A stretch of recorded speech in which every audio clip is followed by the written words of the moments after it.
Hey, what's going on, everyone? It's me, Mr. Mario, and who do I have with me here today?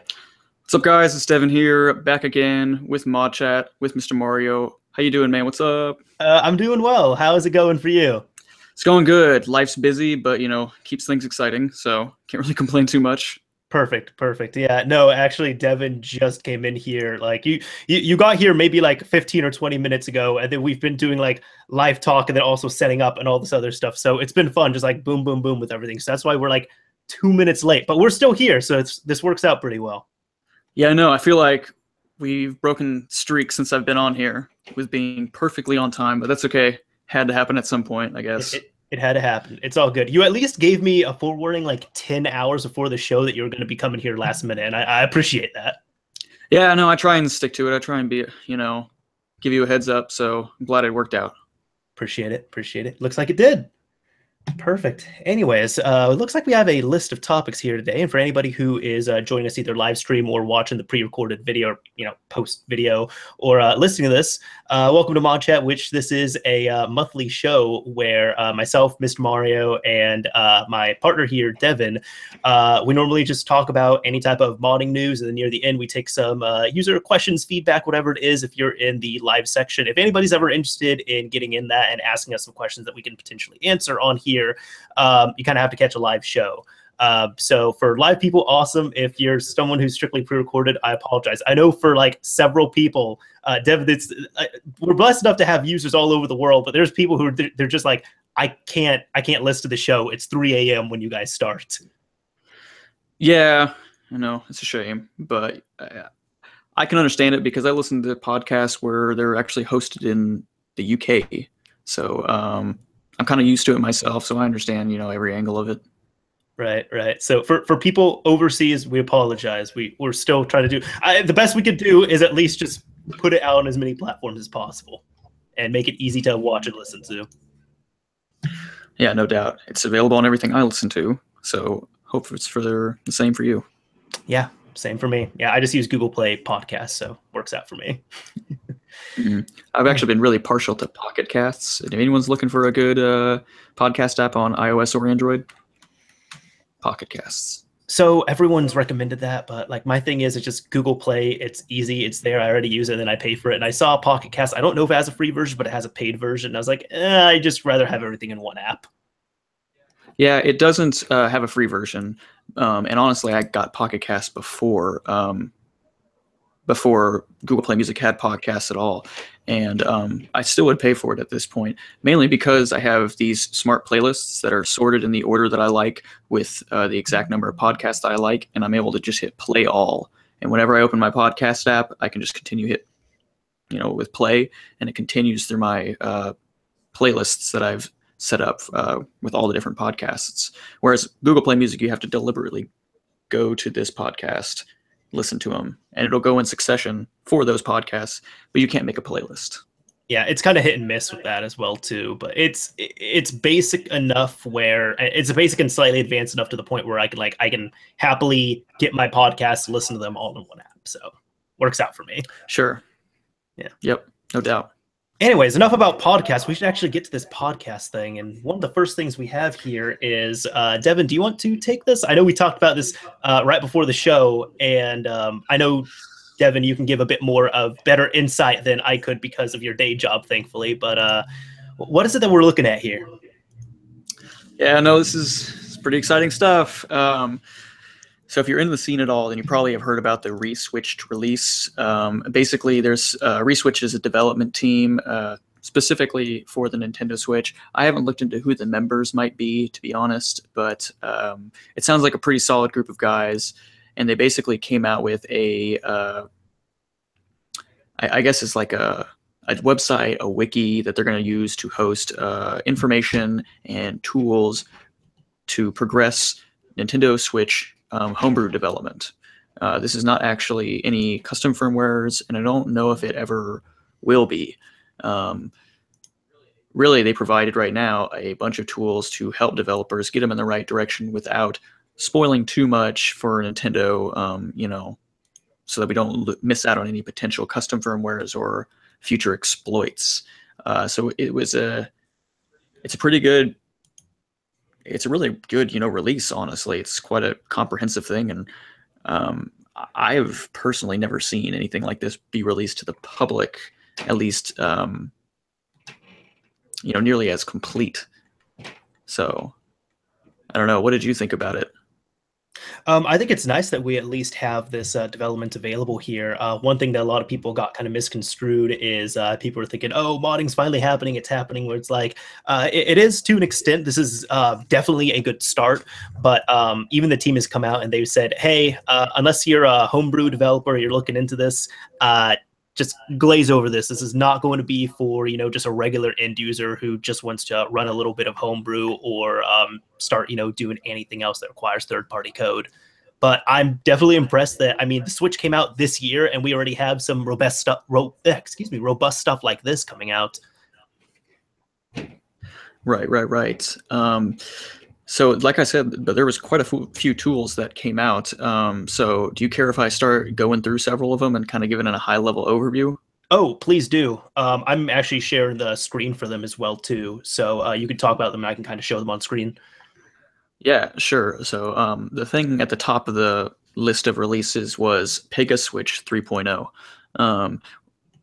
We've heard a bit about PegaSwitch, and truth be told, I haven't tried to use anything with it because I haven't had a Switch that was firmware compatible with any of the PegaSwitch stuff. But essentially what it is, it's a, like the website describes, an exploitation toolkit for the Switch OS 2.0 through 3.0. So if you're within those firmware versions, your console is exploitable with this.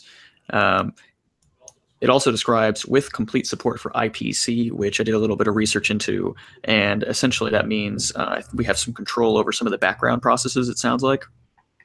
A brand new API, which is probably just something to enable users to leverage the exploits a little bit more.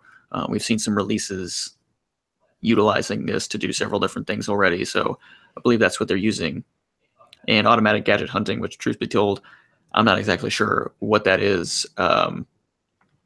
It could be talking about a ROP toolchain. I'm not too sure, but it really kind of opens the door for consoles 2 to 3 and more of a userland aspect. I don't think it's quite kernel access. It doesn't really give us custom firmware or anything yet, but it does give us quite a bit of flexibility for just starting out. Only half a year into the system's life cycle. Absolutely. The second thing here on the list is libtransistor, which is an open source SDK for the Switch. If you don't know what an SDK is, it's a source development kit. So this really enables easy development for homebrew applications. It's, we've seen open source tool chains for different platforms before, or we will use a tool chain that was like leaked internally from Nintendo or something like that, which is always, kind of controversial because the software is technically illegal that you produce with it. So it's really nice to see an SDK that's open source that's out this early. So there's no worry about that. And hopefully people can contribute to this and make it even better. So by the time really development gets in full swing and we are starting to get a lot more coming out of the community, it'll be a lot more seasoned, feature rich, and we'll be able to see, good quality software right off the bat. Right. And in tandem with the SDK and developing software, they also released a piece of software called Mephisto, which is essentially an emulator for the Switch. Don't get your hopes up in terms of like emulating actual Switch games. This is really for non-game binaries. I don't know the technicalities on how they verify this or why games are not supported currently, but this is really for testing homebrew that you're developing for the console, which is really nice, to be honest. If it's high performing, and I'm sure if it's not perfect, it'll get better, over time. It just makes developing software for the Switch that much easier. You don't have to necessarily export this to your actual console and test it on the console whenever you make a change to some software. You can test it on the fly on the computer you're using to develop on, which is kind of a paradigm that, desktop developers or, mobile application developers really have the luxury of these days. So it's really nice to see that kind of advancement for this Switch as well. And I'm sure it was no small feat to get to this point. So while it may not be useful for end users, you can't emulate games or anything like that, it's invaluable for developers. Yeah, this is the stuff that's going to help developers make the things that end users want anyway. So, I mean, really all we need is time right now. Right, and I could see a lot of developers being interested in making software for the Switch in this manner. And if you don't have the right development environment, you don't have a good SDK, a good emulator, you may turn off people who otherwise might bring really good software to the scene. So it definitely benefits everybody. Yeah. Going down the list here, one of the last things here is, I'm not really sure how you would pronounce this, SWIPC. Basically, it seems to be a spec for IPC messages, which, as I previously mentioned, IPC protocols are, I believe, the way that we interface with these background services and manipulate them.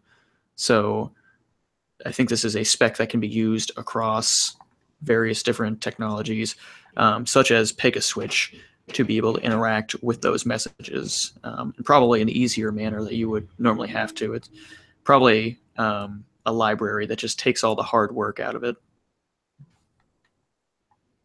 Right. I've just been scrolling on here and just kind of loading up all the interface. I'm not going to show them all on here, of course, but oh, it's neat. This one, the fourth one, I honestly don't know all that much about, and thank you, Devin, for giving those really awesome descriptions right there. But just especially hearing, the last one, was it Mephisto or something? This is a really kick-ass thing that homebrew developers are going to be able to get. Like you said, too, the nice thing is when it comes to the legality of the situation as well. Let me go ahead and stop screen sharing and stuff. When it comes to that, because you'd mentioned the Switch SDK being leaked out, and it was a pre-release version as well, too. But in short, the reason why, this causes, some illegal things is, yes, developers do use the SDK, like Switch game developers. But what happened is somebody got that SDK and then leaked it out that if anybody develops any homebrew with that SDK and they're not authorized through Nintendo and they're not going through Nintendo for that, then it becomes troublesome. That's where, software could get DMCA'd and such, which we've seen before. So this will definitely turn on a lot of homebrew developers, I feel like, for all of this. But then we'll also, one of the other things I was going to mention, I was going to have to think back on this. Did you know that when the Switch SDK got leaked out, the people who were working on PegaSwitch and ReSwitched and other, homebrew developers in the scene here were in a way kind of just blacklisting anybody they find out who owned it? Oh, no, I didn't hear about that. Yeah. So that's kind of another thing, like these homebrew developers, they are strictly wanting to do homebrew. They want to do it as clean as they can. And then, of course, if you're talking to someone, let's say you collaborate with someone and they do have unauthorized access to the SDK, then you can get in trouble there with everything. So they're trying to make sure everything is clean room coding, all that stuff, which I can respect. But yeah, no, in short, if any of these people, if you know something, but they find out that you have the SDK, they don't want to hear it, they don't want to know about it, they're not trying to figure out any of that. Right, and I think, for good reason, like you've obviously detailed, and obviously, I'm sure those same developers knew that this was coming. They, very well may have helped on it. So it's incredible to see this kind of progress so early on. And it may not, make as many headlines. It may not be as exciting to the end user because you're not getting anything in your hands. But this is something for the long game, right? With this kind of foundation, you don't have a couple developers that are just running things and you're relying on them. You're not locked into anything. You're not, this opens the gates for a good future. And if some of these guys eventually abandon the project, it's all open source. and so it can continue on. Maybe it won't, but with the right developers and the right community, this could really make a huge difference for a long time to come. Yeah. No, I'm definitely excited to see what homebrew comes from this SDK set. So to anybody who wants to start development on Switch, I say try and pick one up now. If you get one new, it's definitely going to be on a exploitable firmware, and this is something exciting to definitely play around with. 3.0 right now as we're recording this, which is October 25th, 2017. It's not that old of a firmware, so I think we're good on that. One thing I just saw your comment here as well too. Are we getting crazy echo at all? I had to tone down my voice just a smidge because if I talk at the volume I want to, I hear myself decently well. Okay, but it's manageable.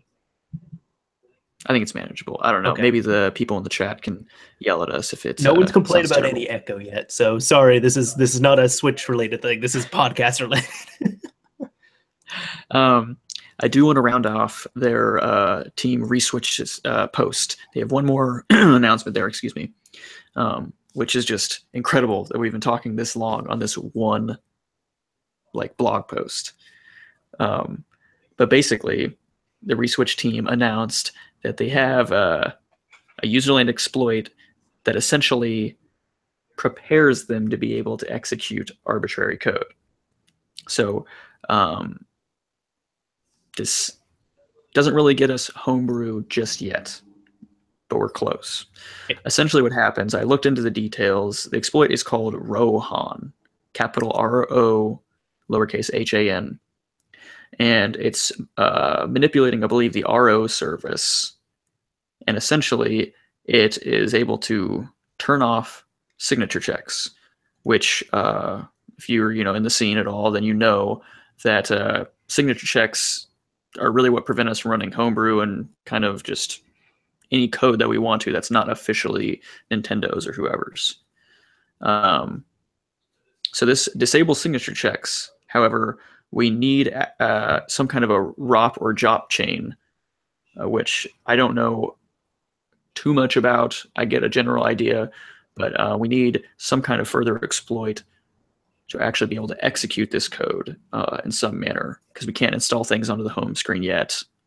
We don't have a lot of those luxuries. So we're really close. They released this. It's out in the public, can be worked on. It's for Switch 3.0 and below, and I believe it's actually utilizing the exploit that was the major exploit that was patched after 3.0 that we talked about in one of the previous podcasts. Are you talking about SM hacks or service manager hacks? Yeah. Okay, I haven't heard of Rohan, but I've heard of SM hacks. We discussed that before. Right. Yes, on the page here, Rohan is an exploit to enable userland arbitrary code execution on Switch OS 3.0. It works due to Nintendo's code making a number of assumptions that don't hold when SMH, which is that service, is in play. So this is utilizing the exploit that was patched. Perfect. So again, get an exploitable system if you want to do this. Yep. So lots of stuff coming. I think I need to buy another Switch, which really, oh gosh. There's been all kinds of stuff, man. Weddings, all kinds of stuff, all kinds of payments. I understand. I've my personal life is kind of slowed down a little bit now, so it's nice. For a bit, it was kind of just traveling everywhere and stuff. It might ramp back up to that again, but no, I'm happy I could just stream here in the comfort of my own home with my dog that is running around somewhere. I don't know where she is. Right. That hotel Wi-Fi wasn't bad though. I mean, dude, I got 10 up and down on that. Yeah, no, that's the best internet I've had at a hotel. Some people might be saying, "Oh, 10 up and down's not that good." No, hotel internet's not that good. Right. 2 up and down is normally what I'm used to at a hotel. Yeah, no, kilobits are not unheard of. Yeah. But anyways, we've talked about the ReSwitched release probably for long enough. Really exciting stuff. I can't wait to see more come out of this. This is so exciting. Absolutely.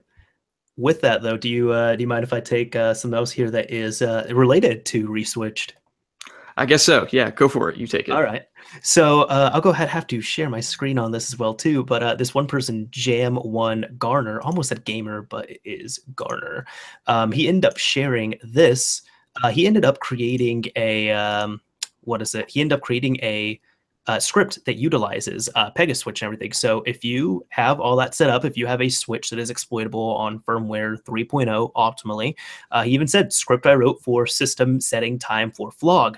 I wasn't able to launch it before and got it first try after. If you look at the image right here that is blown up on my screen, you can kind of see the exploit code running in the background, and then his date and time is synced up to the internet, and it is set to 7/11/2017 at 8:32 in the morning. When this was tweeted out, it was October 3rd of 2017 at 10:04 p.m. at night.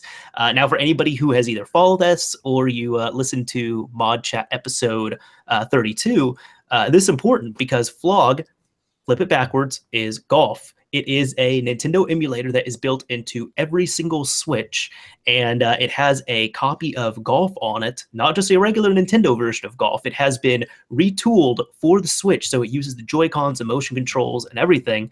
And the way you have to unlock it is you have to do a what the motion that Iwata used to do.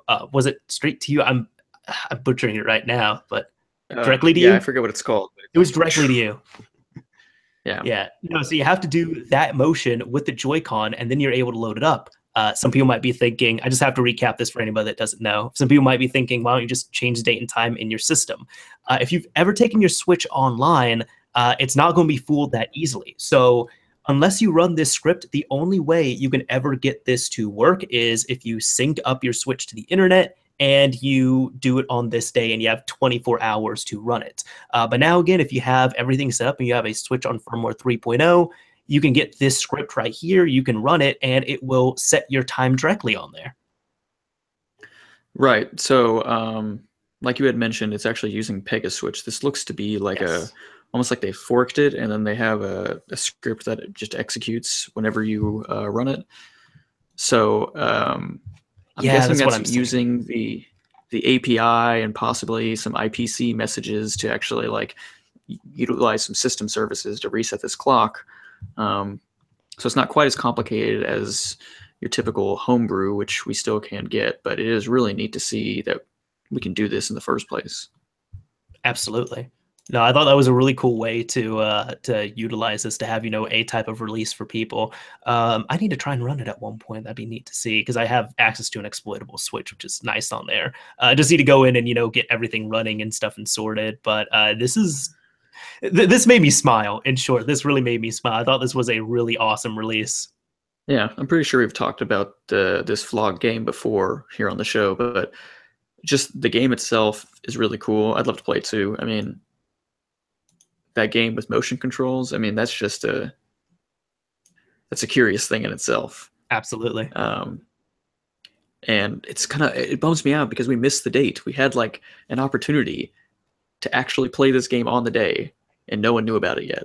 Was it you or was it someone else who told me that there was a forum where somebody had predicted this? They said, because we knew about the golf emulator from the beginning, or the Nintendo emulator from the beginning, once the Switch started getting reversed. But wasn't it somebody who had said, they're like, hey, this is probably going to be the way to do it. It will probably be something related to Iwata. This is probably going to be the way you have to do it. And people are making fun of them, and they're just like, no, that's stupid. That's stupid. Nintendo wouldn't do that. And there was apparently one person who was able to unlock it on there, but everyone said that he was faking it. Well, there was at least one report of the game, like someone had the game and they're just like, I don't know what happened. This golf game showed up on my Switch. And everyone was just like, I don't understand. That's confusing. And no one knew what to make of it. And then when they started digging into the code, which is months later, just a month ago or so, and they were digging in the code and they found stuff like, bits of things that were alluding to this date, and like that was the date of Iwata. And so they started piecing things together. I'm not sure if they knew about the hand gesture until the very end, but yeah, no, they pieced it together in a really interesting way where it was just like, I don't know, it was almost like some kind of a discovery thing, like an investigation, you know what I mean? Like this next piece, which leads to Iwata, which leads to this, and next thing you know, we're actually doing these motions with the Wiimotes. Yeah, no, because it was there for a while, and it was even people had figured out how to unlock it, using exploits and stuff, and they had showed it running, and there were developers that were saying, "Hey, we got it running here. It works. It exists.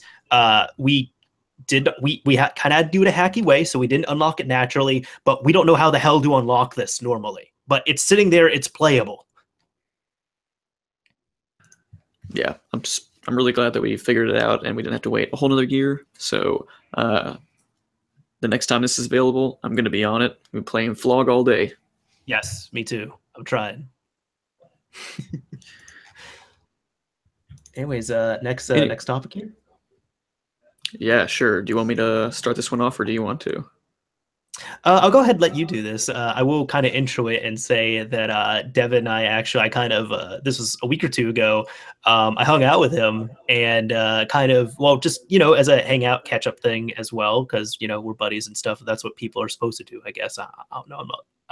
Is that what you're supposed to do? I have no idea. Point is, on there, we decided to hang out, and at one point I did say, I was like, hey, I want to talk to you about this topic that we're about to get into. Because Devin knows, since he's been a developer and such, and you've been Devin, your developer background has been fucking awesome on this episode, I have to say. So thank you very much for making that life choice and having that be your day job there. But because he's done this, he definitely knows a good amount about licensing. And I was like, I don't know too much about licensing here. So we talked about it a little bit, but I kind of like to bounce this off you here so I could come to the table and kind of know what I'm talking about in a way. But with that, I'll go ahead and let you take this. Yeah, sure. So basically, have you ever heard of RetroPie or the emulation station, or even many of the emulators that you use on a daily basis? They use a kind of back end called RetroArch. This is a combination of Linux software along with emulator kind of they call them cores, which are essentially, from what I believe, just kind of like a open source BIOS and software required to run different consoles. So it's kind of a plug and play mechanism, so you can build up this multi emulator system really easy, all open source, and all GPL licensed. GPL is a license specifically for open source software, if you've not heard of it or aren't familiar with it, and it has a few restrictions. One of those being, if you have the software, you have to release all of the code, or if you use the software or fork it, you have to release all the code for anything that you release publicly, and a few other restrictions around it to basically protect users' freedoms, and so people can't just run away with code and steal it. So basically, maybe you can give a little bit more description on the console itself. I'm a little familiar with it. I know it's a crowdfunding campaign of sorts or something like that. Absolutely. So right here, I'm going to load this up. We have the Seedi system, which is the Seedi retro gaming system. The cool thing about this right here is, yes, it is a little emulator box. It is probably about 100 some. Well, let's see. They were at least having these backings here for like $125. But it comes with this little device right here, and it comes with the controller. If you want the controller, you don't need it.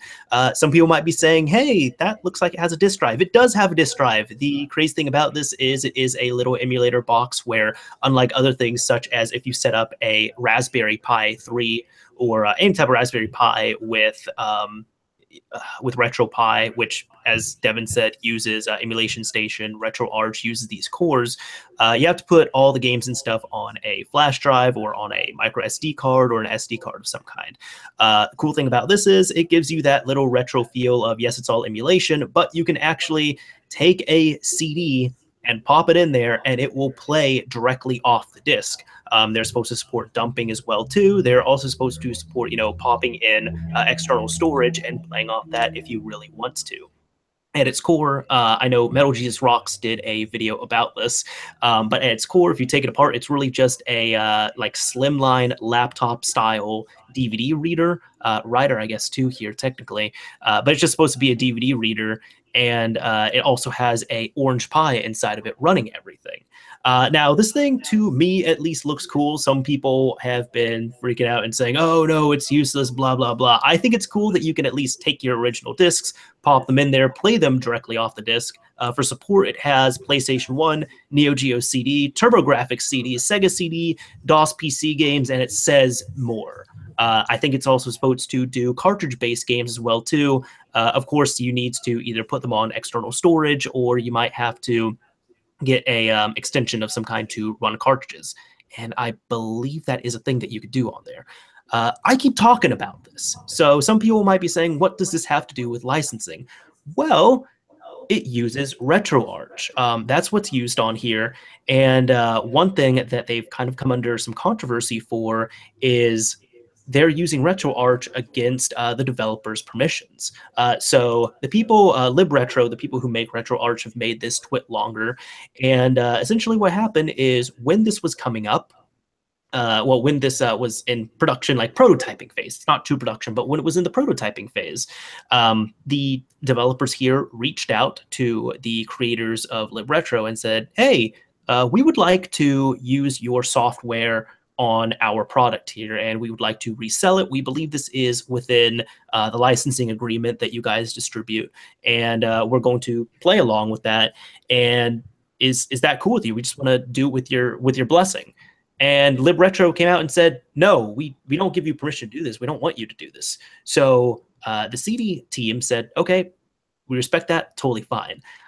They end up coming back later, months later, and said, hey, so things changed. We're actually going to go forward with this product. We're going to crowdfund it. If it's successfully crowdfunded, we're going to develop it in mass for production. We're going to sell it, and we are going to be using RetroArch, even though you explicitly told us not to. The reason being is that you guys are under the GPL license, and if we abide by the GPL license, we can take your product and put it into our product and sell it for profit, not just your software, but sell our product with your software loaded on it for profit, for commercial use and everything.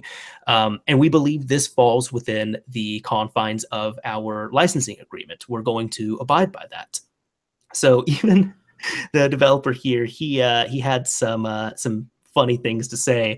He was saying this is the kind of trailer trash slime you have to deal with as a project lead on a consistent basis. Having some no name, no reputation, fraudulent entrepreneurs repeatedly throw it in your face how they intend to go against your wishes and do this or that, setting themselves up as the head of some new venture. These guys harass you in your free time and tell you all the ways they want to exploit your software for personal self-gain. There's no sincerity or morality to be detected in people like this. All they care about is making a quick buck at your expense. This is a problem the open source community has to start dealing with. Seriously, open source, I think, is not going to last in a race to the bottom economy with all sorts of seedy entrepreneurs misusing, abusing, and manhandling projects that they have not lifted so much as a finger on themselves, and with no organizations really providing any kind of protection to prevent abuse. So kind of zooming out on here, Devin, it sounds a lot like the developers might be a little bit salty. They've released this with GPL license, and it seems like Seedi might be abiding by that, right? That's kind of what it looks like. Yeah, I mean, it's a lot more complicated. GPL isn't the most simple thing to begin with, but kind of. Right. So there's multiple aspects here that make this a lot more complicated than even your average open source piece of software. First of all, asking for permission verbally is not necessary for this kind of thing. This was the company originally trying to do a good gesture, just like you had kind of said, trying to get some kind of blessing, if you will. The fact that they said no was not because they just didn't want them to use their software, or because they were mad because they were making money. It's actually not a problem at all. And like they kind of mentioned, in true GPL fashion, that's not a problem. I can fork the Linux kernel, which is licensed with the GPL. I can put it in a product and sell it just like every Android phone out there. But I have to release the source code to my changes to that kernel. As long as you follow those rules, there's not a problem. The real problem here is that RetroArch, or the team behind it, libretro, realized that there was a lot of software that also wasn't GPL licensed that was in there. In fact, it was licensed differently, and specifically licensed so that it was not available for commercial use at all. And these are the cores that were mentioned a little while ago. So they're essential to get these emulators working. You could rewrite them if you wanted to. I mean, I'm sure there's APIs to interface with these cores, so anyone with enough time and skill could rewrite them, but that's too hard. The libretro team did mention this specifically in their email too, and it seems like the team behind the console just kind of brushed over it. They didn't really address the fact that they were using these cores that were specifically not licensed with the GPL. So they have stated that they're proceeding forward, and who knows what's going to happen from here. The one downside to the GPL and kind of licensing your code like this, or just like code licensing in general, is the fact that the only legal binding it has is really if you sue someone. So yes, you can legally threaten someone like, hey, you can't do this, this is illegal. But if they say, okay, so what? Sue me. That's about your only option. And that's expensive. Yeah, it's not something that people can easily do, especially like an open source project. libretro is not some big company. I don't know how many developers they have. I'm not going to speak for them. They don't do an insignificant amount of work by any means, but that does not mean they have capital to just spend on suing people for misusing their software. So it is a bit of a shame. After looking into it, it seems like Seedi, the Seedi emulation console, is really up to some shady stuff. And I don't know. It really is a bummer. I don't think it's going to have quite the impact to the open source community that this person says. And I know they weren't intending it to be for this one console, but it's kind of one of those, this is why we can't have nice things. Right. Now I'm looking into this one too. I want to see what other types of cartridges they use here. I'm seeing that there is a it does look like there is a Genesis cartridge. So just kind of looking on this here, Genesis, Game Boy, also in the works for Genesis Super Nintendo controllers. Well, that's just a let's see. The thing that I'm kind of questioning on here, I haven't looked into the cores specifically. But RetroArch is, as we said, it's redistributed with these cores. In short, the cores are what really makes RetroArch do its magic. Some of these cores explicitly say this can be redistributed for free, all this other stuff, but it is non-commercial use, meaning you can't do what this is doing right here, where you can't, if the core has that, like I don't know which ones they are personally, but like the PlayStation core, it might not have this issue. I know one of them was the SNES 9X, or the Super Nintendo core that is most commonly used. That core specifically is under that license where it is non-commercial. So if they make Super Nintendo compatibility available on here, they're probably going to be using that core, because I don't know why they would want to rewrite a core or write one from scratch. They're probably not going to do that. They're probably not going to put that effort in.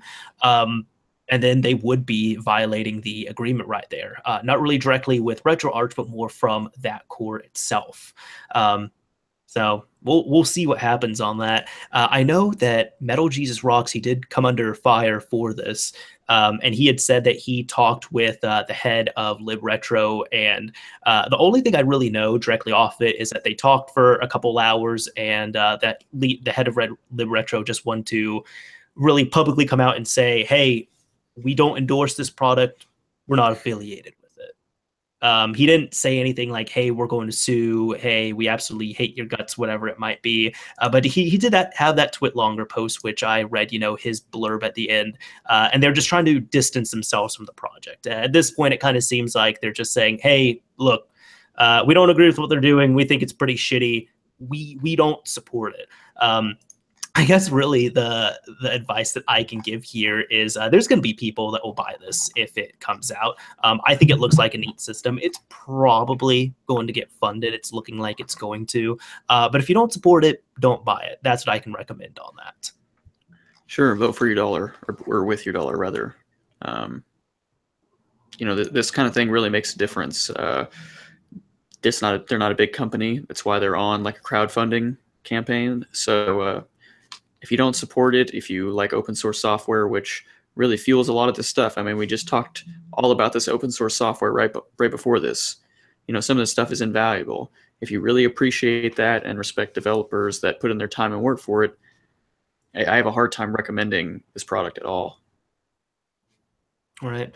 I know one thing I kind of want to top off with on this was we've talked about, you know, the cores and the licensing and everything, and it doesn't look like anyone in the chat has pointed this out, which if you haven't picked up, that's totally fine. I know Kiwi, he's recommending, you know, he's saying they could just not install them, allow the end user to install, and that would avoid the binding. And that's kind of what I talked about a little bit. I know one way they're avoiding it as well too is most emulators do this. Some of these emulators, mainly the PlayStation emulator, require BIOS, so they're just not including BIOS on the system. Understandable enough, but I'd heard about this before, and I did check and I verified, and it looked like the Retron 5, excuse me. The Retron 5 was actually guilty of this as well. I'll try and share again here. But LibRetro did a write-up on their site talking about non-commercial. This is from 3 years ago, but they said Hyperkin's Retro 5 continuing licensing problems. And in short, it's not even just the licensing right there, but they might even be violating a few other things as well too. It's definitely a good read, but mainly the takeaway I want to say on this is you know, even if this licensing is like people are saying, hey, it might be shitty, it might not be right. And I agree with you. The Retron 5 is still being produced. It's still being sold. And if they change the cores to something that is licensable for commercial use, cool. But it went on for quite a while with these non-commercial cores and was being sold in stores. Yeah. Sounds like a very similar issue here. It was kind of a shame too, because in this blog post they detail that Hyperkin had like responded to some of their messages they had sent off to them, and Hyperkin basically was like, yeah, we are using that. Here's proof that we're using that. We don't care. I mean, at least the Seedi guys were like, just kind of, it went over their head. They're just like, you're including cores that you can't, and they're just like, but GPL, bro. So like, I don't know. I don't want to give them any credit, but Hyperkin straight up said, yeah, no, that's true. I don't care. Like, goodbye. So, and they also mentioned another thing, which I'm not sure if the Seedi system, you know, follows the same thing, but basically the Hyperkin was running GPL software for RetroArch, and part of the GPL software, which ties into the whole user freedom thing, you know, knowing what's installed on your software, being able to modify that software, and being able to change that software that's already installed. So the Hyperkin did not let you change the software that was on there, you know, out of the box. It was locked down, which the GPL code calls TiVoization, which goes back to TiVos using Linux and GPL code without letting users replace that code. So TiVo is pretty much abusing the GPL for their own gain in a similar fashion, but on a larger scale. Right. And that's been, I mean, that's been known about for a while as well, too. And actually, I didn't even hear about TiVo until I was reading up on this recently. Well, like I'd heard about it, but I haven't heard about it in so many years. Right. It's been a while. Yeah. But yeah, this is all a shame. I hope the community votes with their dollar.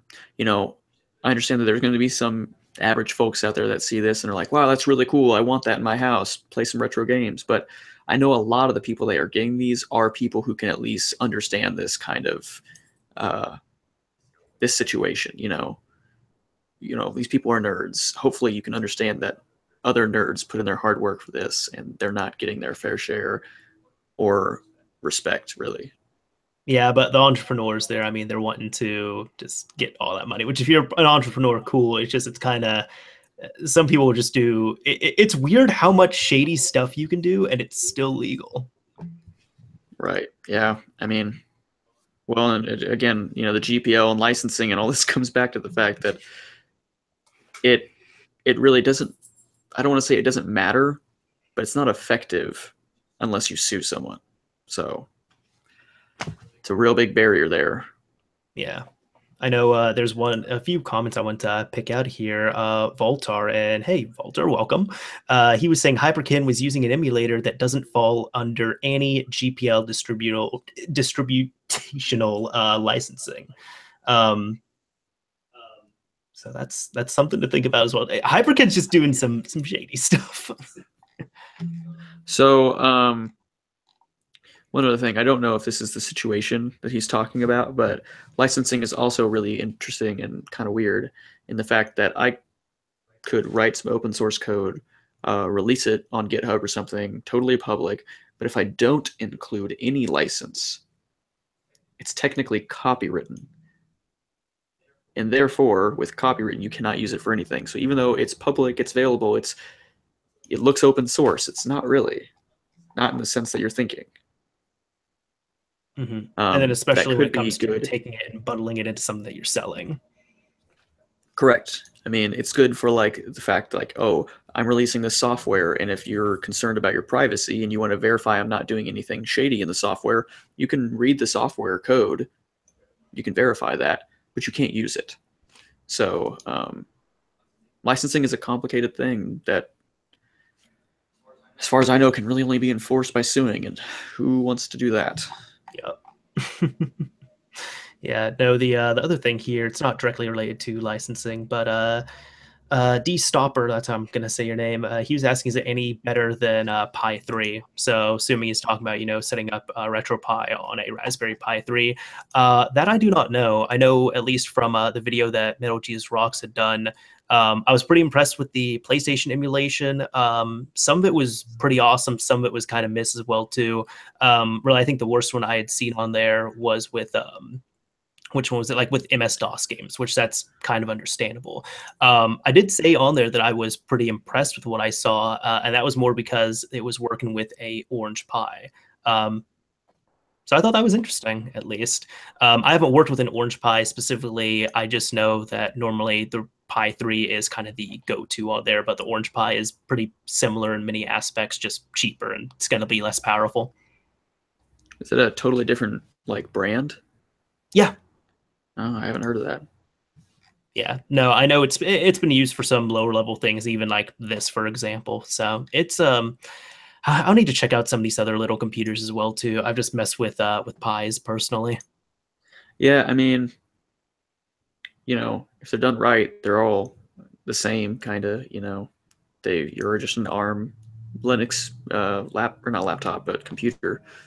So I mean, it would be nice to find one that's really good for emulation, I think, but I just got my Pi 3 after having like one of the original Raspberry Pis, so I'm excited to actually play around with that and see how powerful it is. Right. I've been happy with it so far. I just haven't used mine all too much because you know, I'd set it up and such, and I played around with it a bit.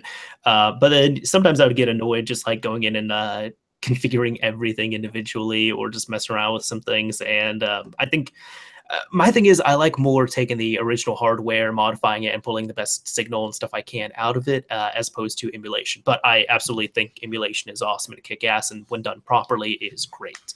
I think the Pi 3, it's a cute little, you know, device that you can set up and put RetroPie on there, of course, or do anything with. Some people are trying to say, oh, it's only $35. I'm kind of going off on tangent here. I just said, some people say it's only $35. They don't really factor in all the other stuff you have to pay for and get on that. But it's a fun pet project to do. And then again, of course, just some emulation on there is kind of iffy, and others is pretty awesome depending on what you're doing. Either way, though, I've kind of it's been fun enough where I checked it out, I messed with it for a bit, and I was like, okay, I'll just kind of go back to my native hardware. Yeah, I can understand that. And for me, like, I don't actually have a lot of old consoles anymore. I've been meaning to do this for a while, and I believe in total I spent $134 for the Pi, a case, HDMI cable, memory card, um, 2 Bluetooth SNES style controllers. What else? Like the power adapter for it. Basically, the entire setup for this to run old school games and have 2 controllers, and it's about $134. So no, it's not just $35, but I feel like that's not really that bad for how flexible the console is. Mm-hmm. I also think there's been a lot of people who've kind of complained about the performance on it as well too, with a few things and saying, "Oh, this doesn't work very well," and all this other stuff. It's like, well, it's also a $35 computer. Like on the positive side, it's $35. Negative side, it's $35. So I'm also of the belief too, you probably have a more powerful computer sitting in front of you. You could use that for emulation pretty easily. But it's not even close to my computer, and I am a social gamer. Like a lot of time when I actually play games is with people when they come over and I'm playing Mario Kart or playing, hopefully the new Super Mario Odyssey soon. Tomorrow. Yeah, I need to get it preloaded. I need to go get it pre-ordered from the eShop and let it download. But yeah, no, I mean, so sitting in front of my computer is just it doesn't feel right. And having someone come pull up a chair next to me on my computer, Mm-hmm. Yeah, well, it's for other things. Really long HDMI cable? That'd be a really, really long one. It'd be a really long HDMI cable. It'd be a really long one. It would be a really long HDMI cable. I don't want that. No, thank you. So I'm happy with the Pi. We'll see how maybe on the next ModChat I'll give a minor update on how I'm liking it. Sure, let me know. And also, I just realized in my state right here, I'll be honest, if I seem slightly distracted, it's because I'm hungry and my dog is coming over here. But no, it's coming out day after tomorrow. So Odyssey is tomorrow. Oh, yeah. I guess if you want to look optimistically at it, and you're getting it in a time zone where it will come out at 9 or 10 or 11 p.m. for you, as opposed to getting it midnight on the East Coast. Yep. So it'll be out Friday, which is 2 days from now. I don't know, man. My week has been so crazy. I'm just as confused on the day as you. So, but anyways, should we move on? Talk about some PlayStation things a little bit. Absolutely. So some big PlayStation news right here. In short, Fail Overflow came out and they said the first PS4 kernel exploit adieu. And I know I probably butchered that. It's all good. But it works. It's a kernel exploit, in short, that works on firmwares up to 4.05. So now the nice thing is, for a while, we've just had a public kernel exploits running on firmware 1.76. We've had some other little pockets of information on 3.5, 3.55. We've had little tests for exploits as well too that have come public. I mean, there's a lot of stuff private as well too. I'm not denying that, but this has now been released, so a lot of people are super excited for it. I think it's great because now there's a lot of systems out there that are going to be exploitable and can run on this. A lot of people have been sitting on 3 point something, can now update to 4.05. I think now if you go out and you pick up a PS4, especially if you pick up a brand new original FAT system, it's definitely going to be exploitable. With these slims, or if you can get one of the first runs of the PS4 Pros, you could update those as well too. But we have it out, and they did a really awesome write-up, which I will kind of show on here as well too. That a lot of it admittedly goes over my head, but I got to give respect where it's due. There's been other developers in the scene who they've developed their own kernel exploits on 4.05, 4.0x, whatever it is. Some of them have said that they've used some things from this. Others have said, we use different methods. The point is, we do have kernel exploit available. There's a really good write-up on it. Some people might be asking, okay, where's the modded games? Where's all the other stuff? That has to come. And that's something that I think a lot of people are forgetting. There's been a lot of people I've seen who are a little bit impatient with this, and they're expecting just things tomorrow. That's not going to happen. Even with the PS4 on 1.76, we got the quote unquote jailbreak. Like, we got the kernel exploit, we got the jailbreak. It was released, and it took a while before, you know, the playground came out, or before sending over payloads was a thing, or before mod menus was a thing on there too for a few different systems. The nice thing is on here, though, it's on a newer firmware to the point where developers should be able, people who are wanting to access this should be able to get a hold of a system easier, and there's just going to be more exploited consoles out there in the wild. So this is definitely exciting to see. Yeah, absolutely. It's kind of like an interesting name. I'm probably saying that wrong. But I believe that is like isn't that like some way of saying goodbye in like French or something, or has something to do with goodbye? And at the very end of this blog post, it says, "And so we say goodbye to a nice exploit," which obviously the exploit is still available for the firmwares mentioned, but you know, it's either been patched already or will be patched very shortly.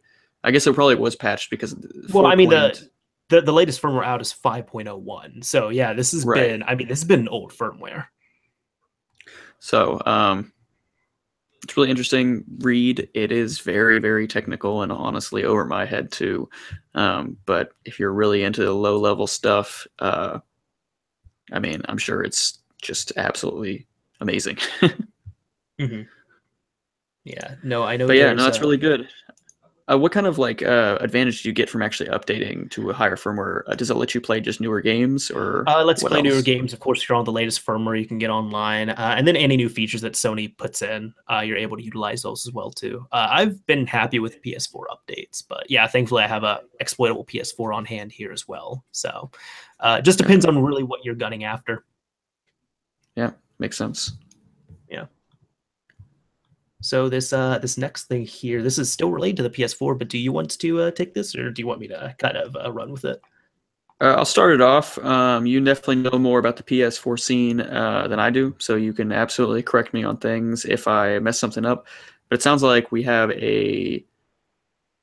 not exactly a custom firmware, but the ability to install custom packages on version 4.5.5. Is that correct? Yes. Yeah, and there's actually, with all this, with the 1.76 public stuff, with 4.05, with 4.55, none of this has been custom firmware. Right. Sounds like essentially the exploit that is it out yet? It's not out yet, is it? This one is not. No, this one's not public. Right. So it was just demoed online. Basically, the developer showed the fact that he had a debug menu installed. So the exploit, or whatever it will be, somehow installs this debug menu. And in that debug menu, there is a package installer. So then I would assume you just transfer over packages through via USB or so and install them. And based on this post, I assume that it bypasses signature checks or anything like that, right? Yeah. So from what I understand, do you mind if I take this? No, go ahead. So from what you said on here, I mean, Devin was pretty on point with this, but with the debug settings, that's a setting that you can unlock if you have a custom exploit or a kernel exploit, and you're able to do all your magic properly. Like on my 1.76 PS4, I've demonstrated that I could do it as well. Essentially, you just need to run the exploit code, get it working, and then you can send over a payload to unlock debug settings on your system. And then at that point, you can run your package, like, you know, install package files and such. So we've had this for quite a bit. There's actually been videos of people where they had package files, and a package file is just like an application or something, like an application, a game, whatever it might be. So they take it, they're able to install it on there. But with games, you also need a license for that as well, too. So you can install these packages on 1.76, but you couldn't play them because you needed a license and you couldn't get the license properly on there. Well, what this guy has done, Flat Z, is he was able to repack some package files in a way that is not public yet. It's private right now. And he showed, I can't show the video because it got taken down. But what ended up happening is he ran his kernel exploit. he was able to then go into debug settings, install packages. He installed a test homebrew package. So there was a separate application on the home menu that was just a test homebrew app, like Hello World. And then he also installed The Last Guardian, which was a full retail game that was re-signed and working on the PS4 with no other issues on there. So the other big thing about this as well, too, is the nice thing when it comes down to it is recently I didn't touch up on this just because I kind of looked at it. I was like, that's cool, but not for me.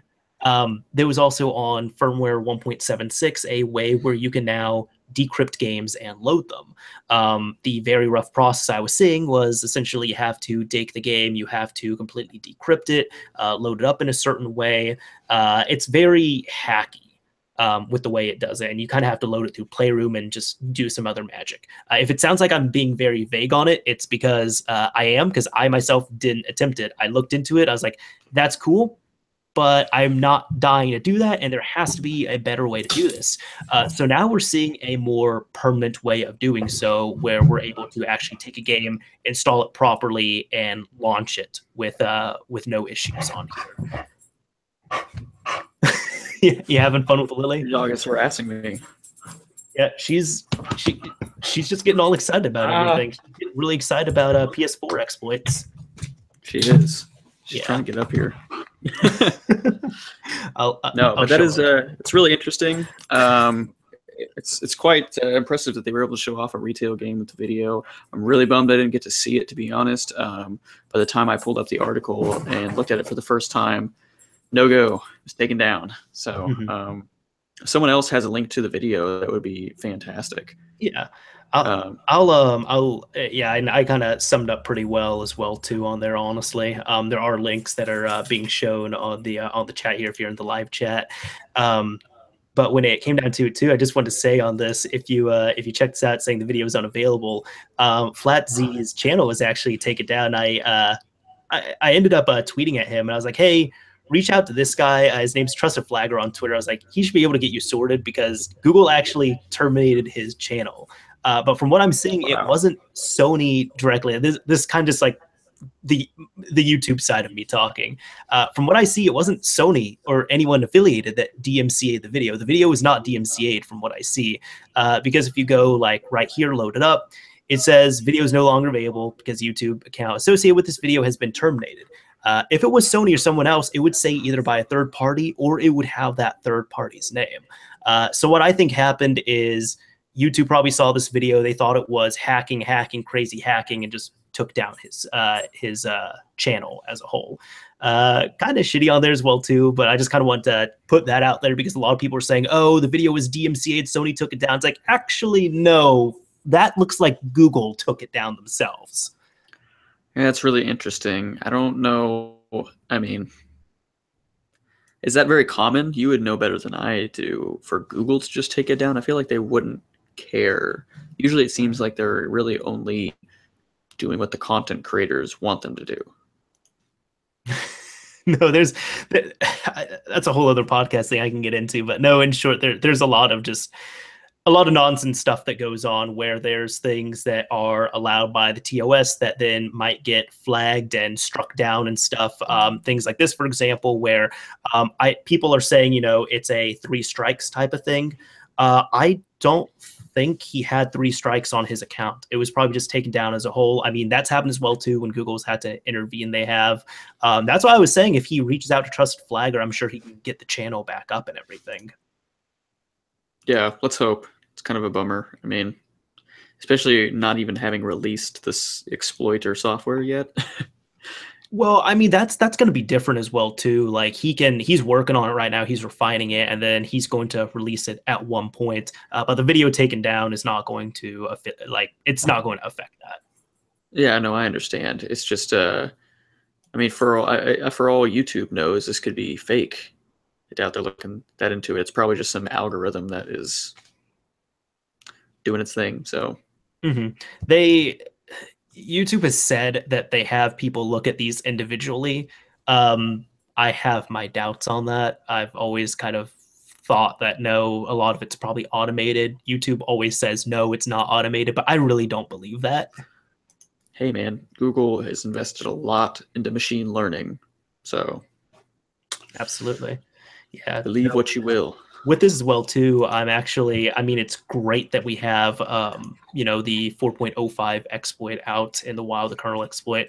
I'm waiting to see what we can do with this, mainly the package installation, because that's really optimal for what people are aiming for on here. But in short, I also wanted to say if one person I talked with, I'm not going to say his name, but one person I was talking with who's pretty knowledgeable on PS4 coding, exploits, all that other stuff, he was kind of telling me, there's no point in dropping a kernel exploit and no one knows what to do with it.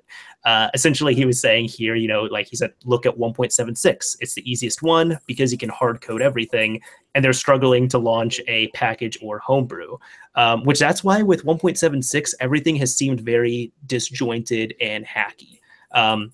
Yeah, you can launch the kernel exploit through a web browser, but then you have to send over payloads to unlock and do certain things. We didn't, get the package installation down on here. Like you can install packages, but you can't do it like FlatZ is doing right here. So really, I know that they're trying to, like, the scene as a whole, they're trying to at least improve on that somehow. Say, hey, how can we get a kernel exploit out in the wild and have it be utilized not only by end users but also by developers, and they can get some actual real and not truly hacky homebrew running on here. Yeah, indeed. Yeah. Real quick though, is that Sonic Lily's toy?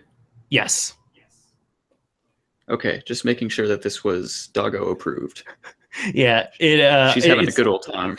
It's off camera right now, but Lily's playing with a Sonic the Hedgehog toy. It was my toy, and then I gave it to her. No, but she, I ended up right before the podcast started. I took away her other toy and gave her Sonic because Sonic doesn't have a squeaker in it. Because I guarantee, like, I hear her running around everywhere. We would have been hearing nothing but squeaks for half of this podcast. No, it's been impressive to watch, actually. She's able to toss it in the air. It'll do about 4 flips, and she'll catch it. Like, it looks like it's going near the height of my head. So, I mean... I know, right? She's a kick-ass dog. Very impressive. So... But anyways, I'll try not to be so distracted. Oh, it's all good. I mean, you're out in the... That's her favorite area to hang out in, so... Mm-hmm. Yep, yeah. I'm in her territory now. Perfect. Well, anyways, should we continue this PlayStation stuff here? Looks like we might have one more article if you want to go over that. Sure. Are you talking about the Vita one? Mm-hmm. I am. Sure.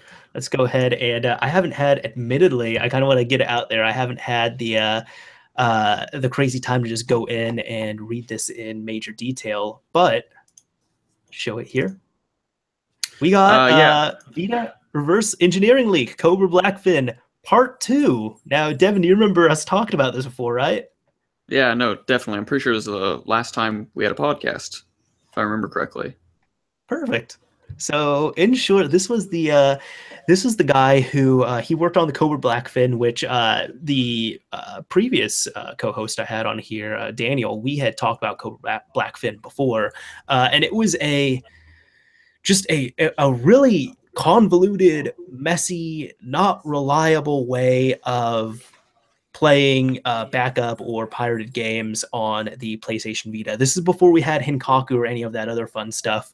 But in short, the Cobra Blackfin was a device developed by a person. I don't know his name on here. He was contracted out by Cobra, and then Cobra ended up selling it, released it, barely released anywhere. It bombed, died out. And he gave a bunch of information and leaked documents and logs and all this other stuff. And he said, hey, this is my stuff. I'm going to be releasing it publicly, and I want to get paid. And he said, if I don't get paid, I'm going to release more stuff. And he's done a big drop right here. Wolo was saying about a month ago, I was contacted by a person who states they are the main tech person behind the Cobra Blackfin device. And have pretty much confirmed it by now, given what they have released. I've agreed to publish this person's work and announcements unaltered. You can see details of this agreement as well as the first release in the original article. The second part of the leak was sent to me a few days ago already, but I delayed this article for no good reason. Today's release contains the actual Blackfin software. Following on my commitment, below is the developer's announcement and their notes. I have not modified anything except for potential formatting to fit in the blog's design and constraints. And in short, they they released the software. They released, I believe, how it was communicating through Bluetooth and such, and just did a huge code dump on here. I think the guy just really figured out. He's like, yeah, there's absolutely no way I'm going to be paid for this. So fuck it, let's get everything out of here. Yeah, definitely. This does say part 2, but I do think this is the final release. From what I was reading, this is everything. This is just the whole shebang, and there's not really any intention to keep the communication up with, Wololo or anything like that. It's just like, here it is, let's go. He did release quite a few decent utilities. I can't speak to how valuable they will be to the scene, but the source code for the firmware of the Blackfin, variety of drivers, libraries, a flashing utility, so you can modify the actual chip itself, the Blackfin, a lot of stuff. I think it's good, and I hope the community gets some good out of it. Kind of like we talked about last time. The community has already come a long way, so most of this we probably already have, or probably have better at this point. And this post honestly seemed more like a place to just let off some steam. So you said you didn't have a chance to read through it very thoroughly, but here the developer basically goes on a rant to Wololo saying, I think it's Yifan Lu who kind of like made fun of him and poked at him a bit on Twitter, basically saying like, you wrote some software for a piracy company and you expect to get paid, like, that's kind of dumb and all this stuff, and kind of not quite harassing him, but definitely not talking kindly up to him. And he basically said, screw you, I was doing this for a job, like, I don't care, what your opinions on that are. I don't care what they do with the software. I'm just trying to get paid, which I can respect to an extent. And yeah, he basically bragged about how much development he had so early on in the Vita lifecycle before there was a whole lot of development on anything. And said, yes, some of the other developers may have made a lot of good strides in one direction, but I made it in the other, and hopefully we can come together and, make the best out of both of these. Which, I agree. Hopefully it can. Yeah. There's definitely, a good amount of with this leak. It's good that we have the software, at least. It's good that we have these sources and everything here. Better than not getting it, of course, which is great. Whether it's usable or it's just archived, that's really going to be up to everyone. For, as Devin said, most things, if not everything, we now have alternatives to it that are better or might be improved or whatever it is. Yes, this did come out earlier, but again, the Blackfin was not a very usable device. Yes, I did see the Yifan Lu drama before. I saw it on Twitter, and I kind of read through some of the threads that he had on there.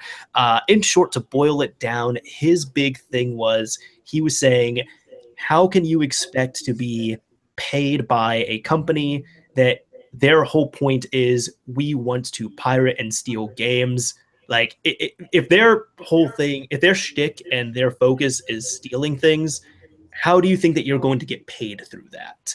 Like, they're going to just steal whatever work you're doing. A little bit of irony.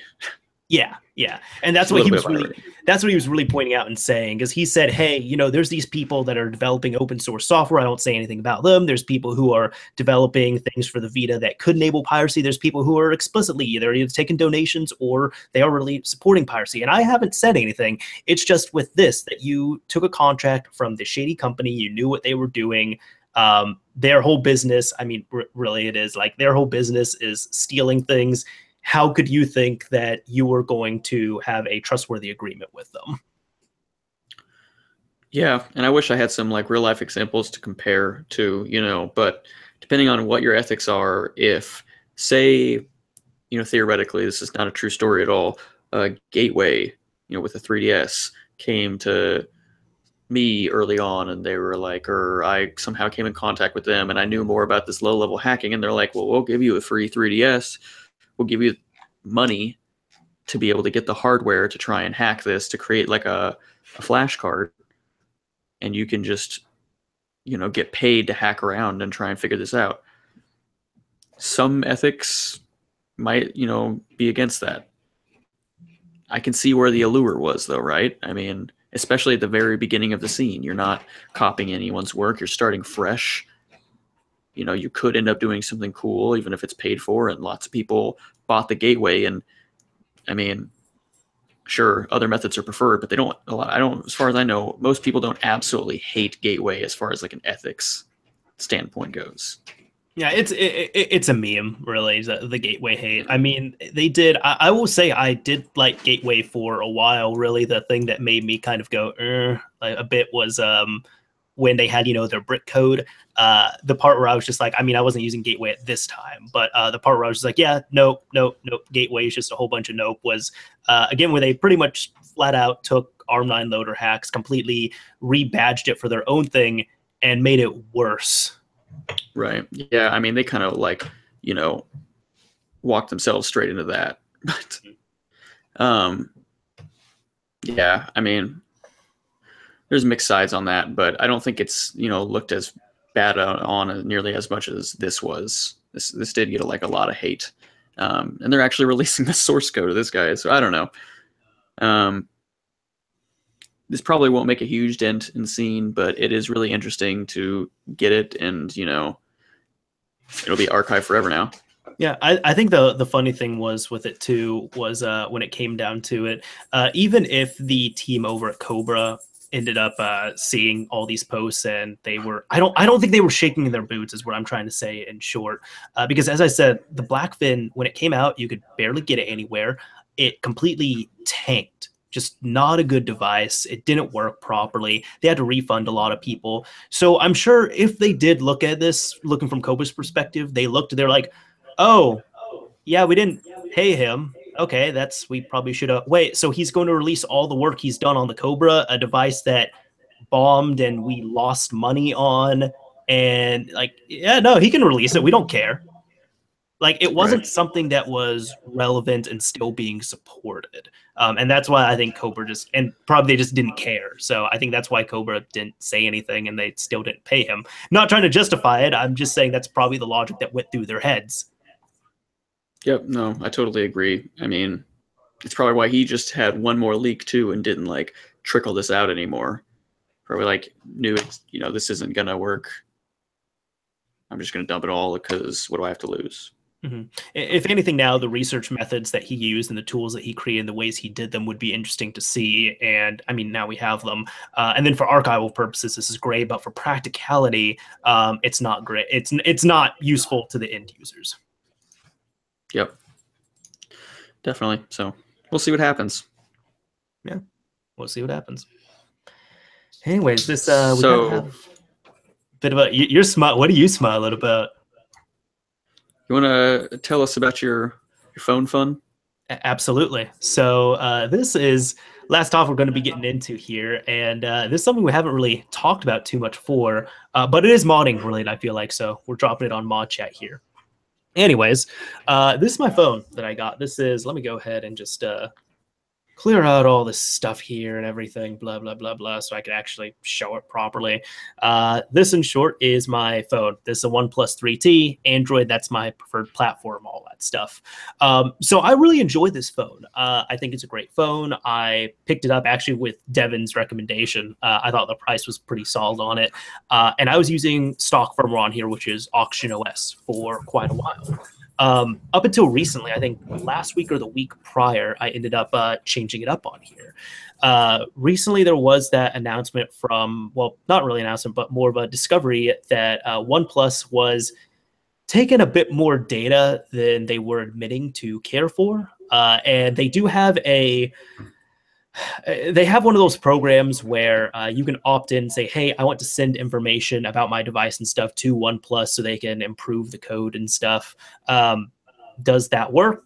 Yeah, I believe so. But I'm also going to assume that they use that data and they might sell off whatever it might be.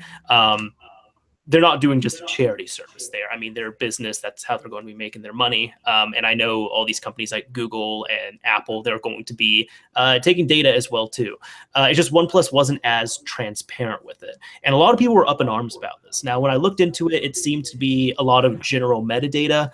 But it was some stuff that I was like, they don't really need all that data on me. I had opted out for the data collection as well, too. But I decided to give this a really, really good excuse and just convenient excuse to wipe Auction OS off of here and flash Lineage OS. In case you don't know, Lineage OS is a custom ROM for Android, and it has it's from the people who created Cyanogen mod. I've been extremely happy with it so far, and I was telling Devin all about it, and I said this has actually reaffirmed my love for Android. See, I've been on Android for several years at this point, and I used to be on iOS, and I flip-flop between iOS and Android. At this point, I have both. I have a iOS device for my work phone. I have an Android device for my personal phone, and I think it was because I was coming from being a Nexus user, where when I was, on my Nexus 4, my Nexus 7, my Nexus 6, I just liked stock Android. I didn't modify that really. I unlocked the bootloader. I put root access on there. But outside of that, I did exposed once or twice, but I didn't do custom kernels really on the Nexus 6 or the Nexus 7. I wasn't doing custom ROMs ever. And because of that, I'd kind of forgotten why Android was my preferred platform.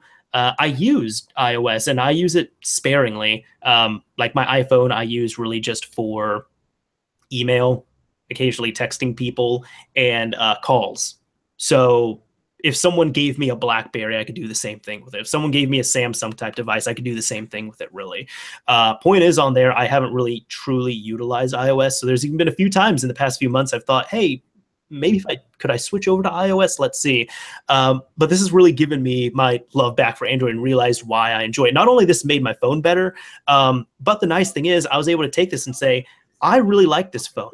I really like the hardware. I don't want to go out and buy another phone, and I don't agree with what the software is doing on here.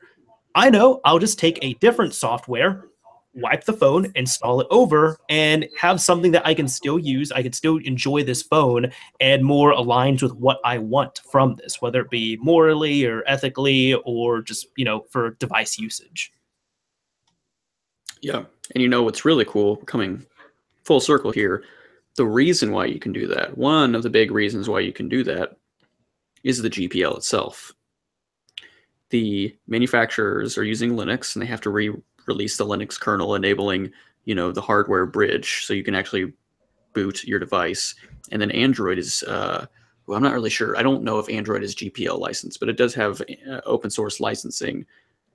It's not GPL because manufacturers don't have to release their source code, but Android started out open source at least, and that's how Lineage is a thing. So Google or anyone can fork Google's code and build that, and with the GPL on the Linux kernel, we can actually get a booting device running completely custom software. So just kind of neat that we were talking so much about the GPL earlier, and here it is. Yeah, and we come back to that. It's great. No, I've been telling Devin about my Lineage my Lineage experience so far on here, which has been very positive. I have a video coming out about this as well too. So I mean, if anybody's watching this now, you're kind of going to get a repeat at one point. But no, what I like about that, you have that freedom available, and as I said, I kind of forgot that because since I've been used to stock devices for so long and just, rooting and doing a few things, like at most I'd root and install 2 apps outside of SuperUser that required root. And I don't even, this phone's not rooted anymore. The past week and a half, it has not been rooted, and it's made absolutely no difference to me. So that's another nice thing as well too. I can take this phone, I can change the operating system on it, not, from Android to whatever, but, a different variant of Android that I agree with. And then I can, I still have the same functionality that I want on there. My usage for root has definitely gone down over the past few years. But when it comes to iOS, for example, I can't do that. If I have iOS, and on this phone, for example, I have iOS 11.02 or something. If I'm not happy with that, I can't install another variant of iOS. I don't even know if I could really downgrade as easily. I know you could downgrade pretty much on anything if you jailbroke your phone and then installed, you know, you got the SSH blobs and stuff, but Apple's been really locked down on that. And also jailbreaks are coming out less frequently.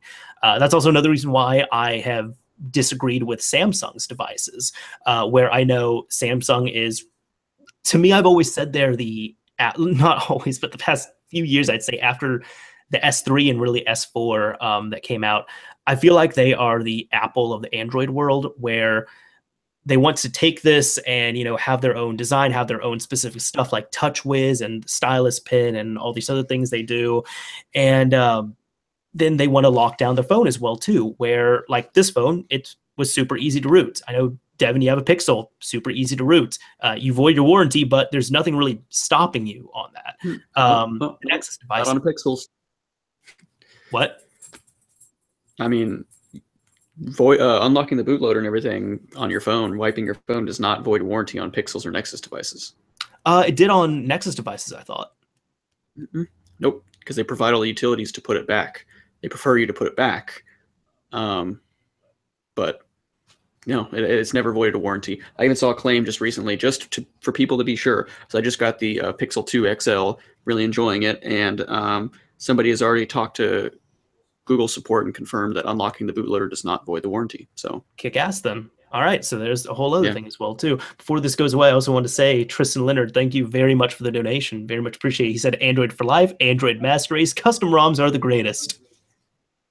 Yep, I can't really disagree with that.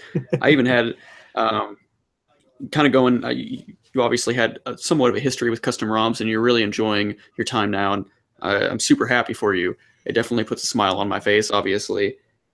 I'm kind of in the same way, though, at least before you ROM'd up your phone.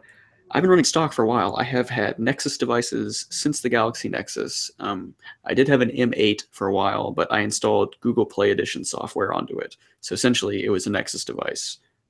But other than that, I've had Nexus devices and both the Pixels, and I kind of have been battling some of the same things you have been with the whole like, would it be easy to switch to iOS? Would it not? But I can't always think I'm going to agree with what Google's going to do for the Pixel. They may goof one year, and I may want to switch it up.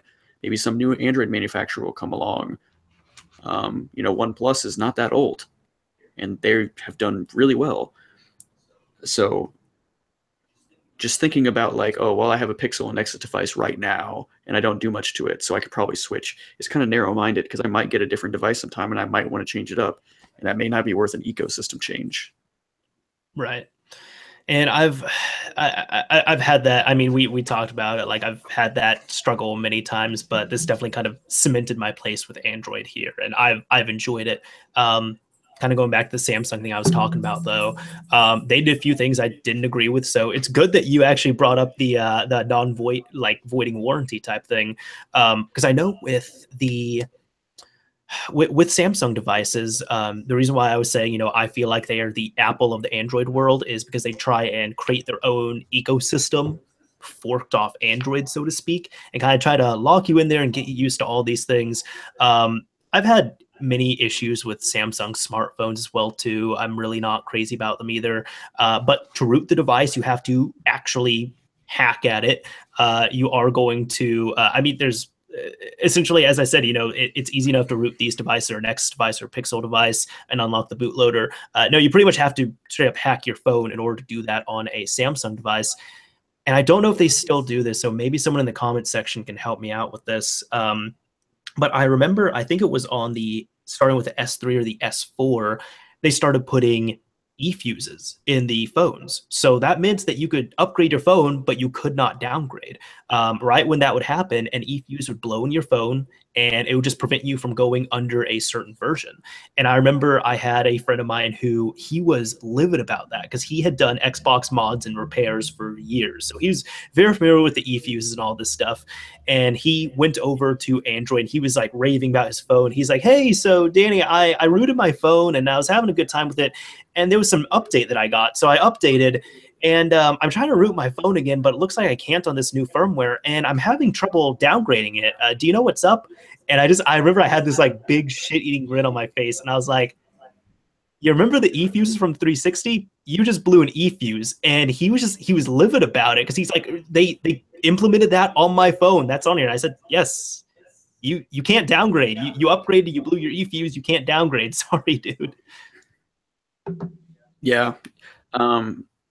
It has been incredibly nice, and I've actually utilized this for a legitimate reason before. My Nexus 6P, I downgraded the major version when I had that. I believe it was 7.0 came out, and I went back to 6.0 for a while because my battery life was much worse. Performance wasn't as good, but Google releases the factory images, the tools to unlock your phone, and everything to wipe it and put it back. And they don't even care. Like, you can do a warranty exchange, and they're like, "Oh, you did that? Oh, wow! I'm surprised you're able to do that." Okay.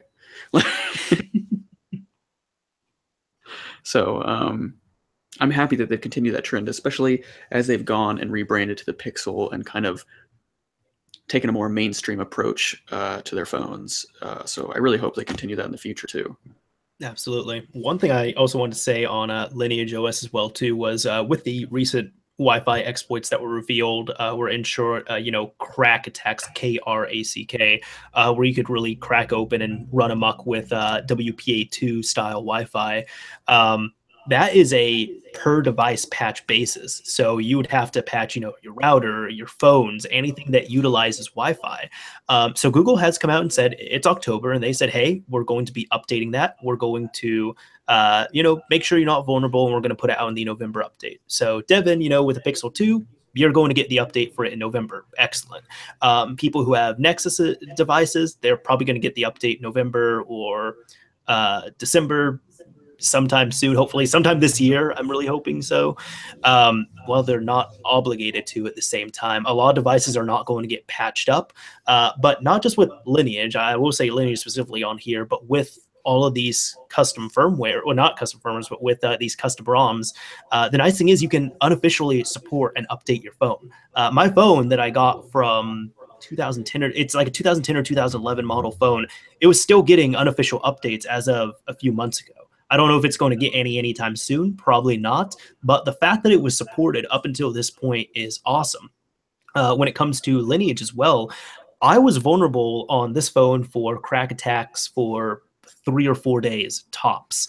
I think the day after it was announced, a day or two later, Lineage said, hey, we patched it. It's going to come out in the next nightly. And I just had to wait another 2 days for their nightly to come out, and then I was able to flash it on here, and I am protected at this point.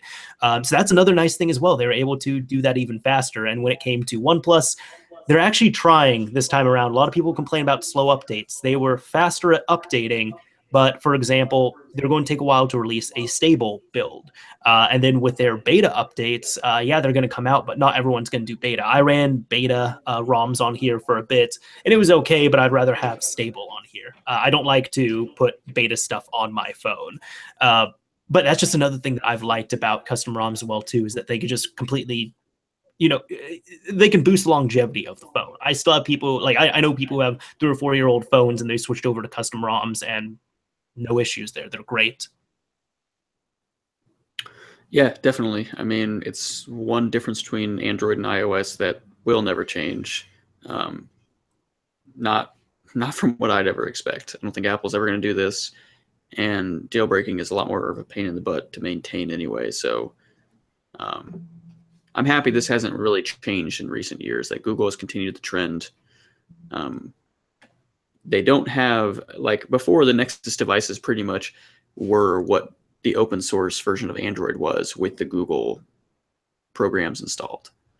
We're starting to see more of a fork with Pixel devices where they're adding in new features that aren't in stock open source Android, but I'm glad they're at least still allowing the possibility. So, if Lineage or whoever wants to recreate these features, they can still do their thing. So I don't think it's a terrible thing, but I hope they continue down this and don't start taking that away slowly. Yeah, we'll see. See, either way, I'm quite happy with this phone now on Lineage. I'm liking it more than before. I've had a bunch of other, performance like not issues, performance boosts as well too. But I've been happy. I think the only downgrade has been the camera. The camera is not as good now. It was okay before, but now it's just kind of bleh. But it still works out well enough. Yeah. Yep. That's kind of happens when you have to rewrite drivers and stuff like that. It isn't always perfect. Mm-hmm. It's unfortunate, but what can you do? I'd rather have, a fully updated phone that makes my phone run cooler and is safer and I get better battery life. Like, I would rather have that. So if my camera's going to take a hit, so be it. Well, if you had several Nexus devices, you should be used to a poor camera experience anyway. Yeah. No, I know, right? I mean, was a Nexus user, and I'll fully admit that was the one thing that I was like, this is definitely not the greatest, but I don't think I care. However, after having like several good phones in a row that have very good cameras, I'm now like, I think I might be a little bit pickier. Boy. Anyways, I think that's took us a while here, but that's about all the topics that we had listed on here. So, Devin, do you want to go to user questions? Yeah, man, absolutely. We've definitely got a little bit of a crowd in here. So thanks to everyone who's stuck with us in the live stream on the chat. It's awesome to see you guys chatting it up while we talk here. Absolutely. Yeah, no, we very much appreciate it. And if you guys have any questions, go ahead, throw them down. And while we're waiting for some questions to come in, Devin, I was wanting to know, how's your Pixel 2 XL experience like? Okay, so, first few days, honeymoon phase. I got it on the 19th. So I was one of the first batches, not the very, very first people to get it, but pretty close. I am coming from this is a Pixel 2 XL, by the way. So this is the larger one. And I was coming from a Pixel XL. So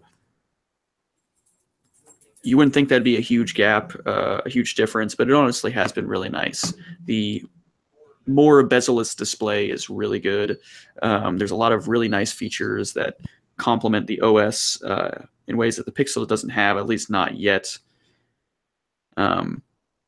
The front-facing speakers have been really nice. That's something that I had on my Nexus 6P and my M8 that I really did miss. Wasn't a deal breaker, but now I don't have to cup the phone. I can actually just listen. And it sounds really good. So I do envy that. I missed that from my Nexus 6, admittedly. Like, front-facing speakers, they're the truth. Yeah, and it's not even a matter of loudness or quality. I mean, it is better, but it's literally like there were situations that I didn't expect with my last Pixel where I was like, there's no way I'm going to cover up the speaker that much. But I did.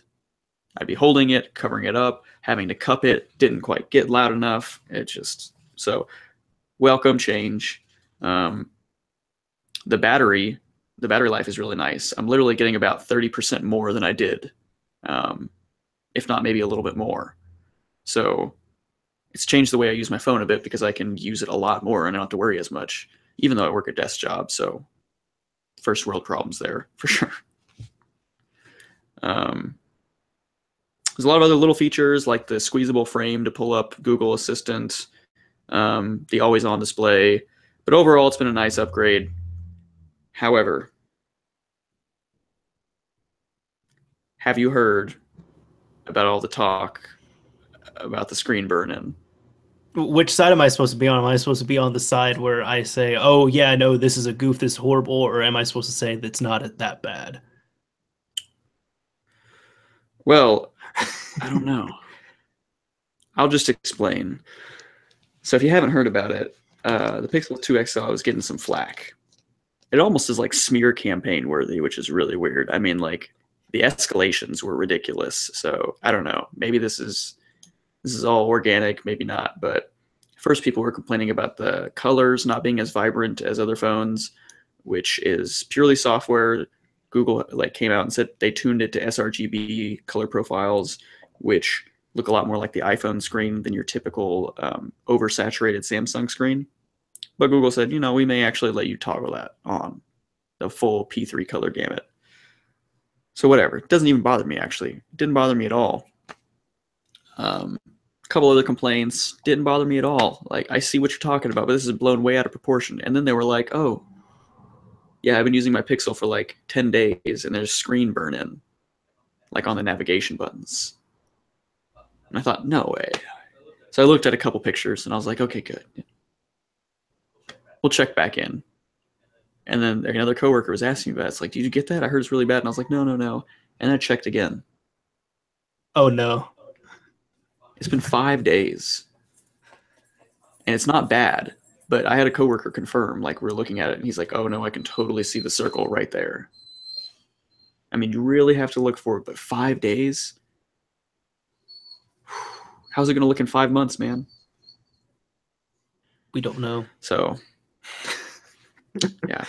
For the record, the smaller Pixel does not seem to be affected by this. They're using 2 different display panels. The smaller Pixel is using a Samsung AMOLED panel, while the larger Pixel 2 XL is using an LG POLED panel.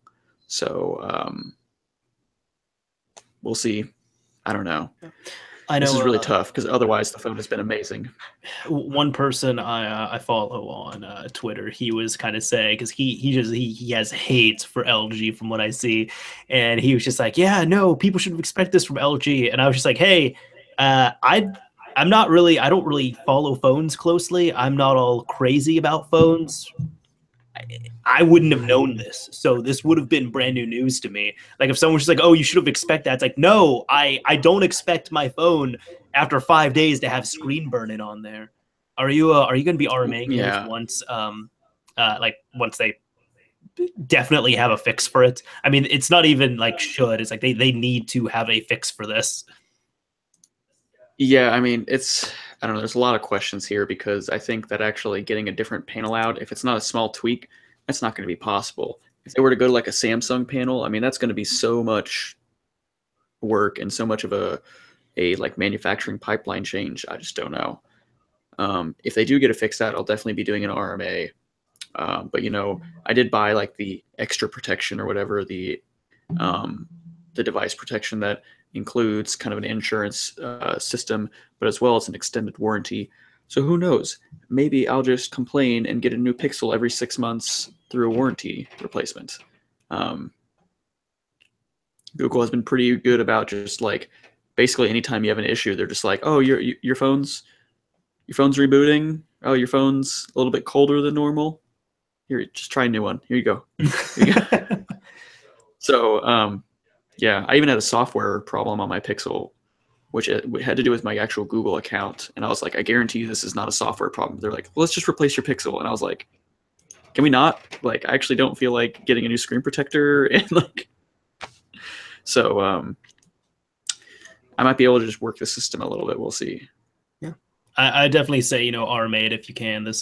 I mean, I would say it's time to do it now, but if you RMA it now, you're going to get another Pixel that's going to have the exact same issue. So wait a little bit. Yeah, and they have publicly come out and said that they are investigating it. Mm-hmm. But there is no admission that there's a problem or a fix in place or any kind of real update on the situation. So we're just going to have to wait and see. The good news is that it is only showing up on the navigation bar area, and the only thing that's there is like the navigation bars, and it's so subtle that if I'm watching a video or something, I don't even notice it. The only time I've ever been able to notice it is on a solid gray wallpaper. I've never had burn-in on a device, thankfully. I've never either, which is why 5 days is just too little. Yeah, no, I agree with that. See, even right now, I have the image pulled up on my phone here, and I mean, yeah, I can see it. Maybe I'll show you after we end the stream, but I doubt it'll even be able to show up. I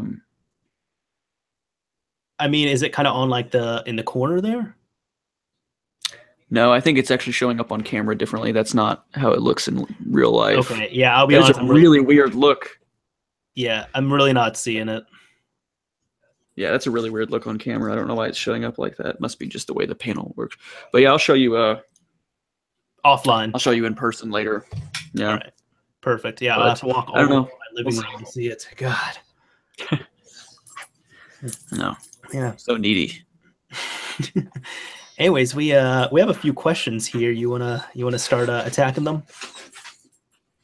Let's see.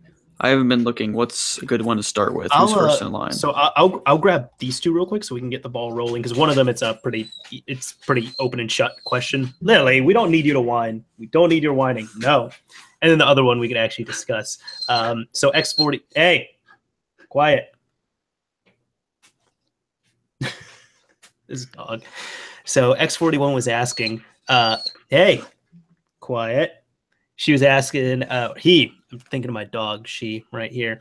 Where did you get that dope as fuck cat from? I got this from a store called Box Lunch, and it was just like randomly in the clearance section. I paid like $9 for this. Oh man, I'm so jealous. There was only one, dude. There was only one. Well, you know when my birthday is. I do know when your birthday is. I'll keep it in mind. But yeah, that is fact. It is fact. Yeah, no, they they were a cool shop, but even when I was buying this, like it wasn't in the system directly, so I had to like do a roundabout way of adding it and then giving me the discount and stuff. And then on top of that as well too, it was funny because they were asking like, "Wait, are there any more back there?" I was like, "No, I'm getting the last one." Nope. Dang. Feels bad, man. It's officially licensed too. It's not any bootleg shit. Like it says, yeah, Nintendo 64 trademark and copyright 2017 Nintendo. That is so awesome. Yeah. The next one here, let's see. So James 9937 was asking, GameCube controller on Switch. Thoughts? Thoughts? Smash confirmed. Smash confirmed. It's an unofficial Smash confirmation.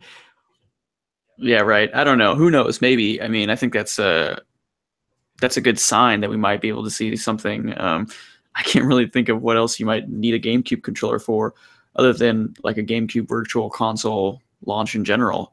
It sounds like I haven't tried it out myself, and to be honest, I don't know the extent of the use, but I think it's just a general use controller, right? So like, I think you can use it for most games, but maybe not.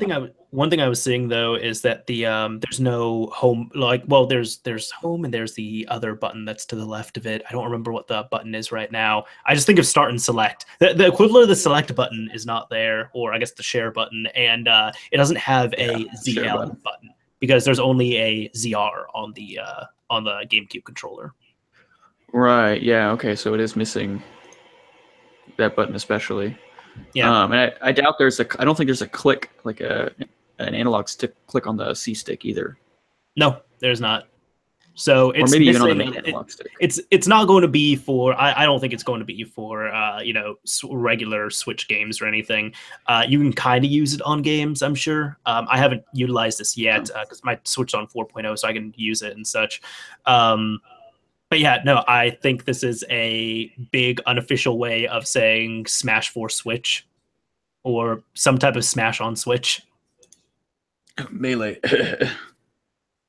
That'd be neat to see. I still think, if anything, I mean, with the remasters and stuff we've been seeing, it would literally be like a Smash #4 Switch.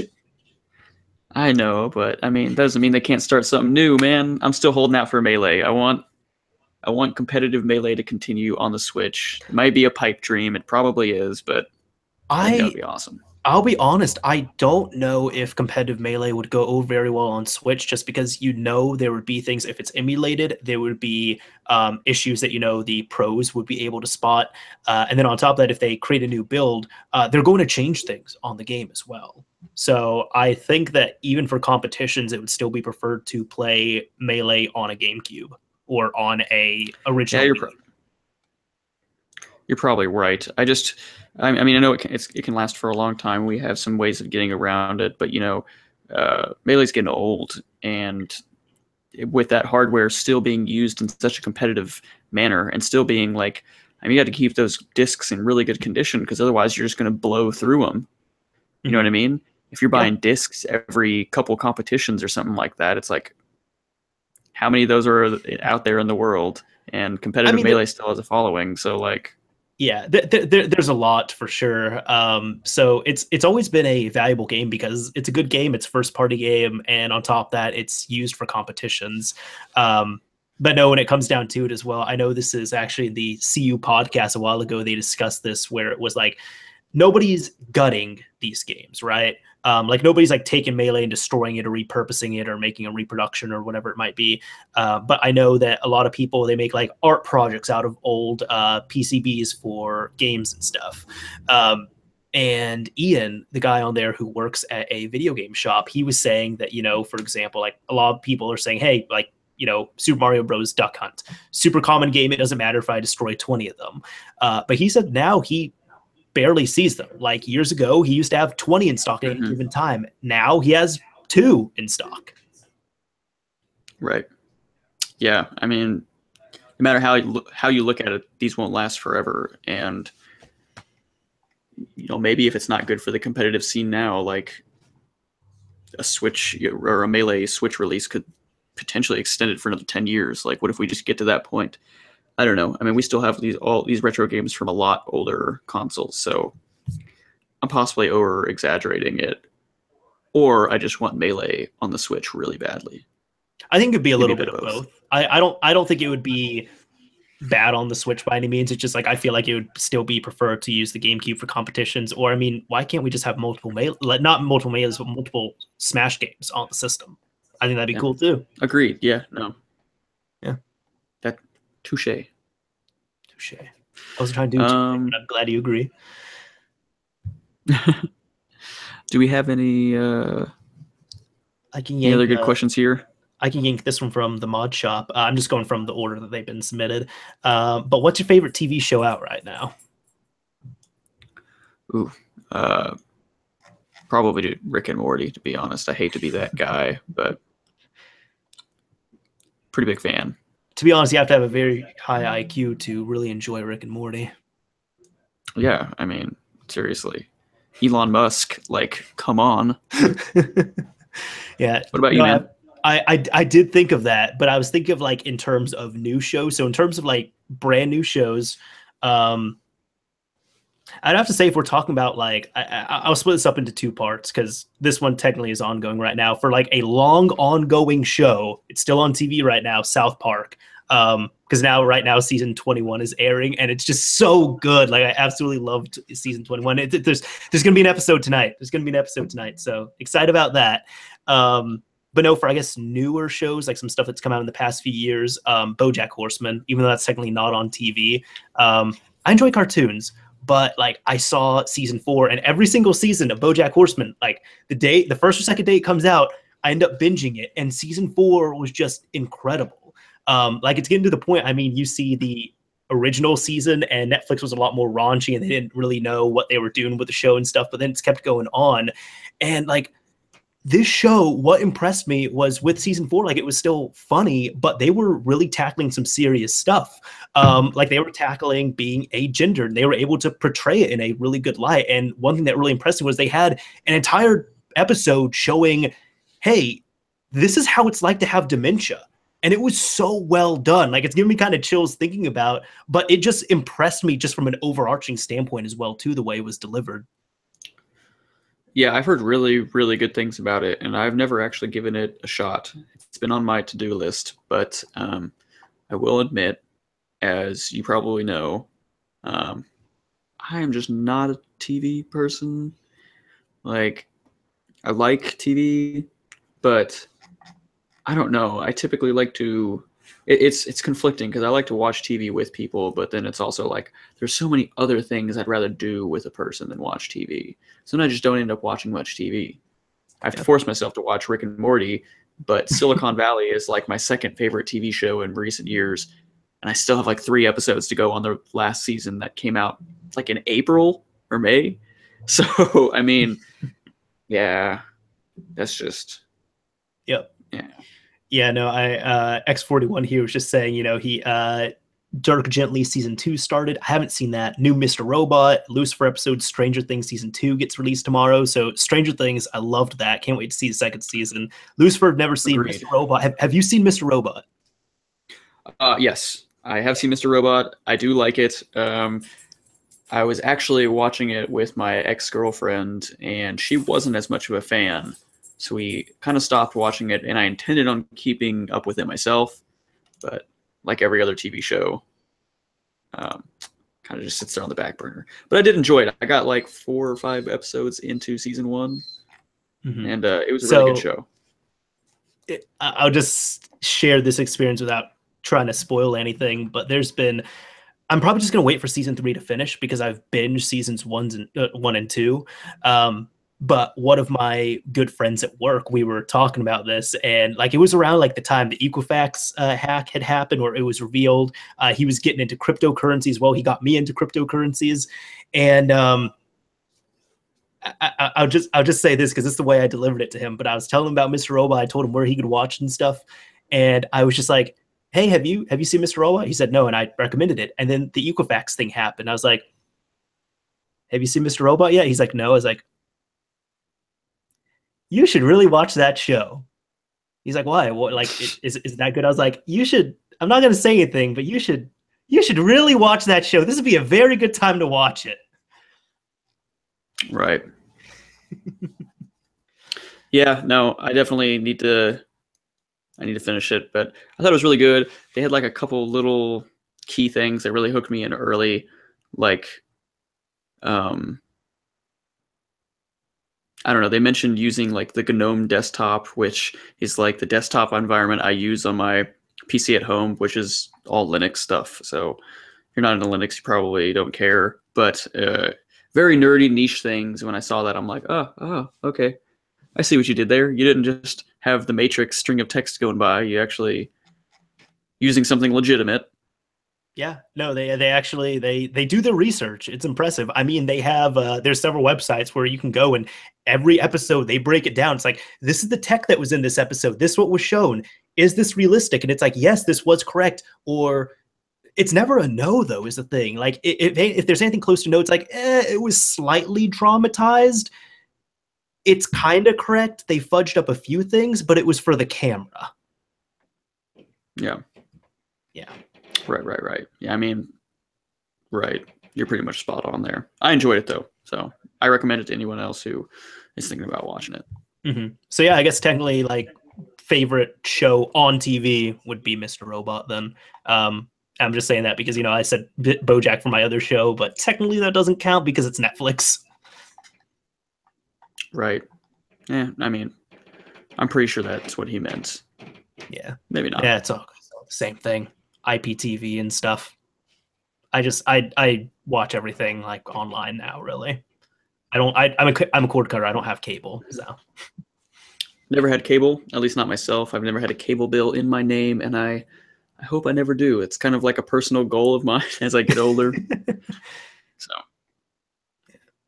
No, next thing here, Grimdo is asking, sorry, we've been getting wrapped up with these conversations, but any ideas on the next classic retro emulator release, like the Nintendo, Super Nintendo, maybe a N64 would be nice. Yeah, I don't know. What I foresee, I mean, you went kind of down the Nintendo route there. What I foresee is more, I don't know, other different game consoles maybe coming out first. And I'm trying to think of which ones might, because Sega's not really in the hardware game anymore, but maybe they could release a Genesis Classic. At Games has licensed Genesis Classic through Sega. So is there one on the market already? I believe it's in Brazil. If it's not out, it's coming out. Oh, okay. So there's one. Atari has done something interesting. Oh my god. I don't remember what it's called. The Atari box. But basically, they released the Atari box. That's right. And it's basically a Linux PC that is okay in specs, comes preloaded with a bunch of Atari games, but is just running Linux. So, cool part about that is you could literally swap it out with a different Linux distribution. Interesting part about that is that it's probably not going to be like in play, maybe. Like, I don't know. No, it sounds a little more complicated than your average. Yeah, like, no, that's why I was like, this is not going to appeal. I looked at it, I was like, this will not appeal to the classic audience. And the classic audience, like the people who want, little emulator stations with preloaded games for under $100. Right. So, and it's going to be a little bit more expensive if I'm correct. I'm not sure if we have a price on here.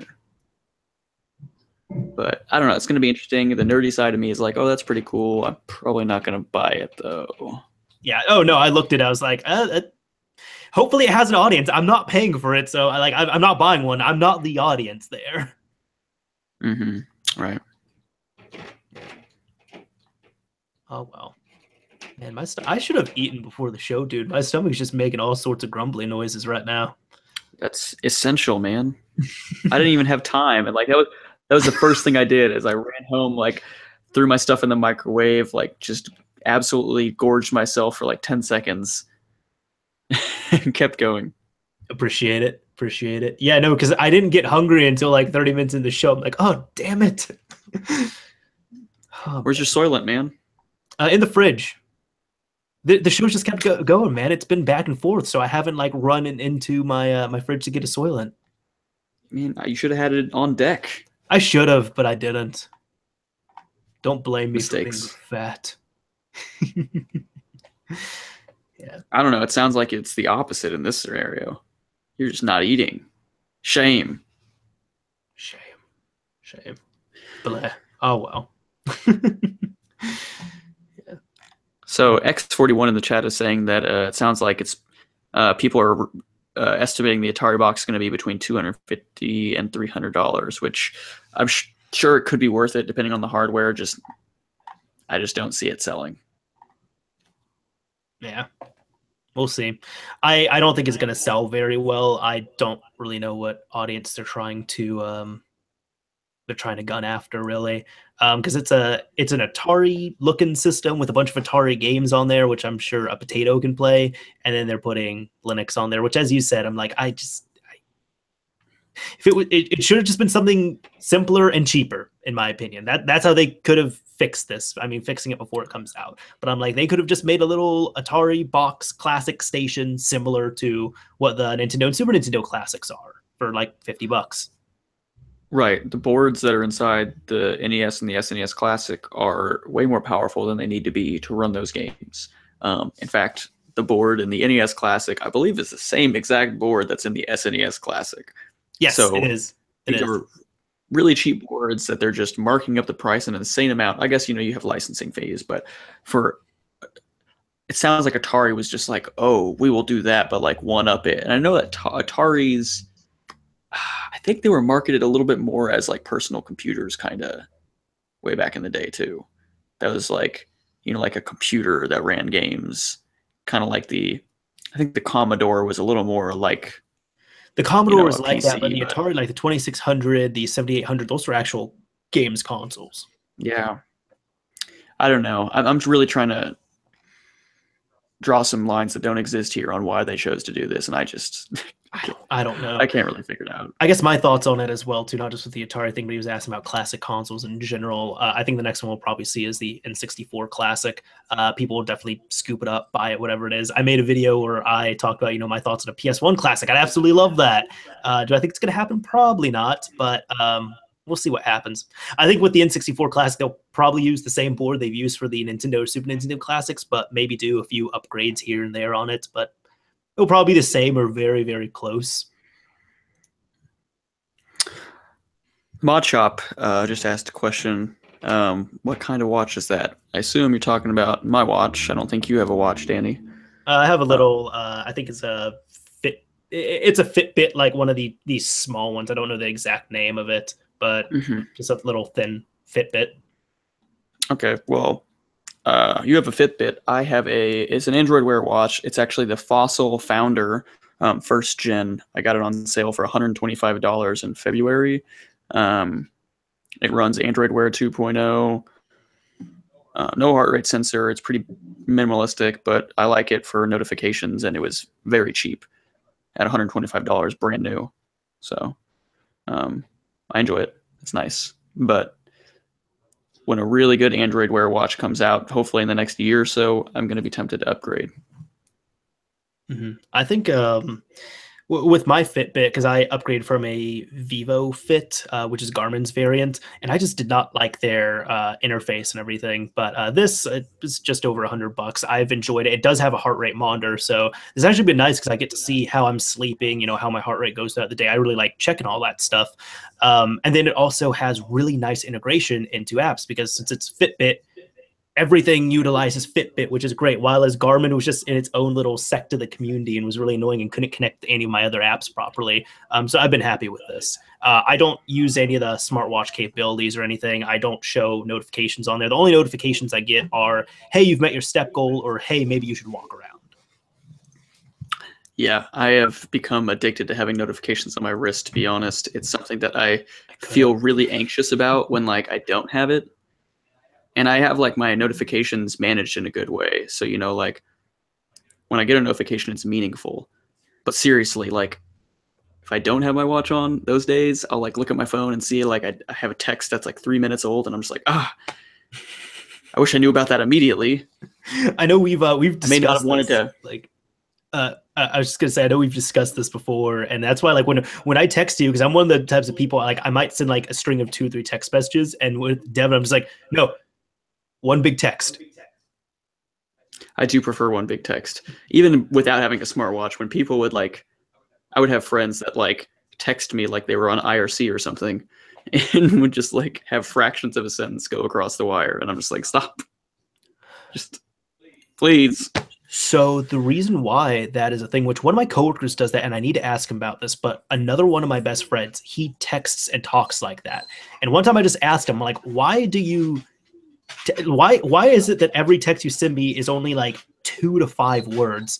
And he told me that he used to be in chat rooms all the time, and because there's so many people in there and the text just scrolling, you have to do small messages and short messages, so that way everything can get sent out and like people will actually read it and it doesn't get lost in the jumble.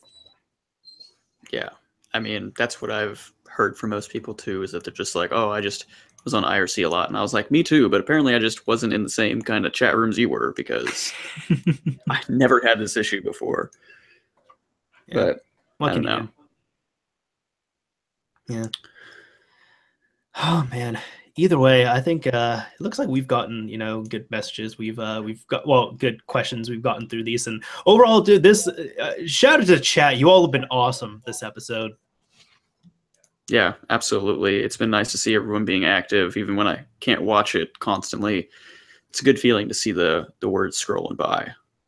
I try to. I make sure the chat is like, I have to kind of reiterate this to people. That's why I kind of occasionally drop into chat, because a lot of people, they'll just be messaging. They're like, are people reading it? It's like, yes, I'm reading it, but I'm not acknowledging it, because it's just, with a podcast, I have to think of it, you know, in the live sense, and then people who are going to be watching or listening to a pre-recorded version of it. And for anybody, it would be annoying. Like in live, it might be fun, but for a pre-recorded version, it's going to be annoying if, you know, we're talking and getting into a topic and we keep deviating back to chat. Right. So much appreciated. You know, no hate. Hope you guys come and hang out the whole show next time too, because it's definitely a nice feeling to see everybody in there. Absolutely. Yeah, no, one thing I wanted to do as well too, we can kind of wrap up here, but actually I wanted to do this at the beginning of the episode, forgot, was going to do it in the middle of the episode, then we started talking about the Pixel. So you know what, I'll just do it at the end here, and I wanted to kind of give a shout out to this site. Now, just saying, this is, I'm friendly with the owner, I'd say I'm friends with the owner, but I do genuinely like this site. I want to get on there more as well too, and because of some stuff that's happened recently in this community, which I'll talk about briefly, I want to kind of plug this. I'm not being paid though. This is not sponsored, nothing like that, just being completely transparent. And I'll kind of show this on screen as well too. Devin, I know I'm kind of springing this on you, but I just thought of it now. But no, for anybody, I just want to say this real quick. For anybody that might be interested in either modding or game preservation, game archives, betas, prototype stuff, whatever it is, I'd highly recommend checking out Obscure Gamers. If you want a TLDR of it, it is essentially not even a spinoff, but it was at first the refugee camp for assembler games, when assembler games went down for several months and we'd lost that. So the owner of the site, Demon, ended up taking it upon himself to make this website very similar to Assembler. And I liked Assembler. I really did. But recently, because of just some change in administration, because of a lot of things they're adding in, I just don't recommend Assembler anymore. And this has been in the past like week or so because some drama and all that. But I want to see this site thrive. I want to see it do well. And it has a community. It just needs more of it, but it needs some traffic. So if you all are interested in it, as I said, modding, game preservation, prototypes, if you want to, either get anything or maybe even get dev hardware you're interested in collecting, whatever it is, cannot recommend this site enough. It's great. Highly recommend it. Obscure Gamers. I'll try to remember to put a link down below in the description. I'm done. Yeah, no, that's awesome, man. I haven't checked out the site. I don't even think you've told me about it yet, so I'll have to go check it out myself. Got a little homework next week. Yeah, no, I'm sorry I didn't. I was gonna text you about it, and then I was gonna bring it up at one point. I was like, I kept forgetting because we were talking about everything else. Yeah, there's no shortage of chatting whenever we hang out, but that's what makes it for a good podcast, I think. It's just always funny because we have to like restrain ourselves at times and be like, no, like let's not get too deep into this. Let's save it for the podcast. Let's save it for ModChat so it's raw, much more natural, much just, our first impressions on a lot of stuff. So absolutely, it's a weird balance. Yeah, it is. It is, but oh well, what can you do? Anyways, Devin, where can people find you on the internet? If you want to find me on the internet, if you want to hit me up, I am in the Discord. If you're not in there, feel free to go hang out. There's some good people in there. I pop in for time to time. It's funny because I'm the co-host, but I'm more of a lurker. So if you're in there and want to hit me up on something, feel free to ping me. It's at Paranoid Coder. That's also my Twitter handle, at Paranoid Coder again. And yeah, no spaces, no underscores, just Paranoid Coder. So try and keep it easy, but feel free to hit me up wherever. Yeah, I'll be around. Hopefully here next month. Oh yeah, for sure. We'll have you around. And as for what about you? As for myself, I mean, you can find me pretty much everywhere on all major social media sites. I'd say Mr. Mario 2011. We do have a Discord, as Devin mentioned. It's not ModChat specific. It's more like Mr. Mario 2011 hangout place. But link is going to be down below in the description on the YouTube site here or on VidMe, wherever you might be watching this. Can't really put them on on Podbean. But either way, if you want to check us out, we're on iTunes, Podbean, Google Play, YouTube here, of course, VidMe, and then all of our individual social media links will be in the description as well, too. And again, we definitely appreciate the viewership here. This has been really nice so far. I think the worst thing we've had in the comments here was one guy who was, I don't know if you saw this, Devin, but one guy kept asking about how to mod online on Grand Theft Auto 5, and the people in the comment section were not having any of it. Yeah, no, I caught a glimpse of that, but could be worse. Yeah, no, everyone on there was just like, no, get out. We have good people. Anyways, this is Mr. Mario signing off. Thank you all for watching, everyone, and hopefully we'll be talking with you all next month.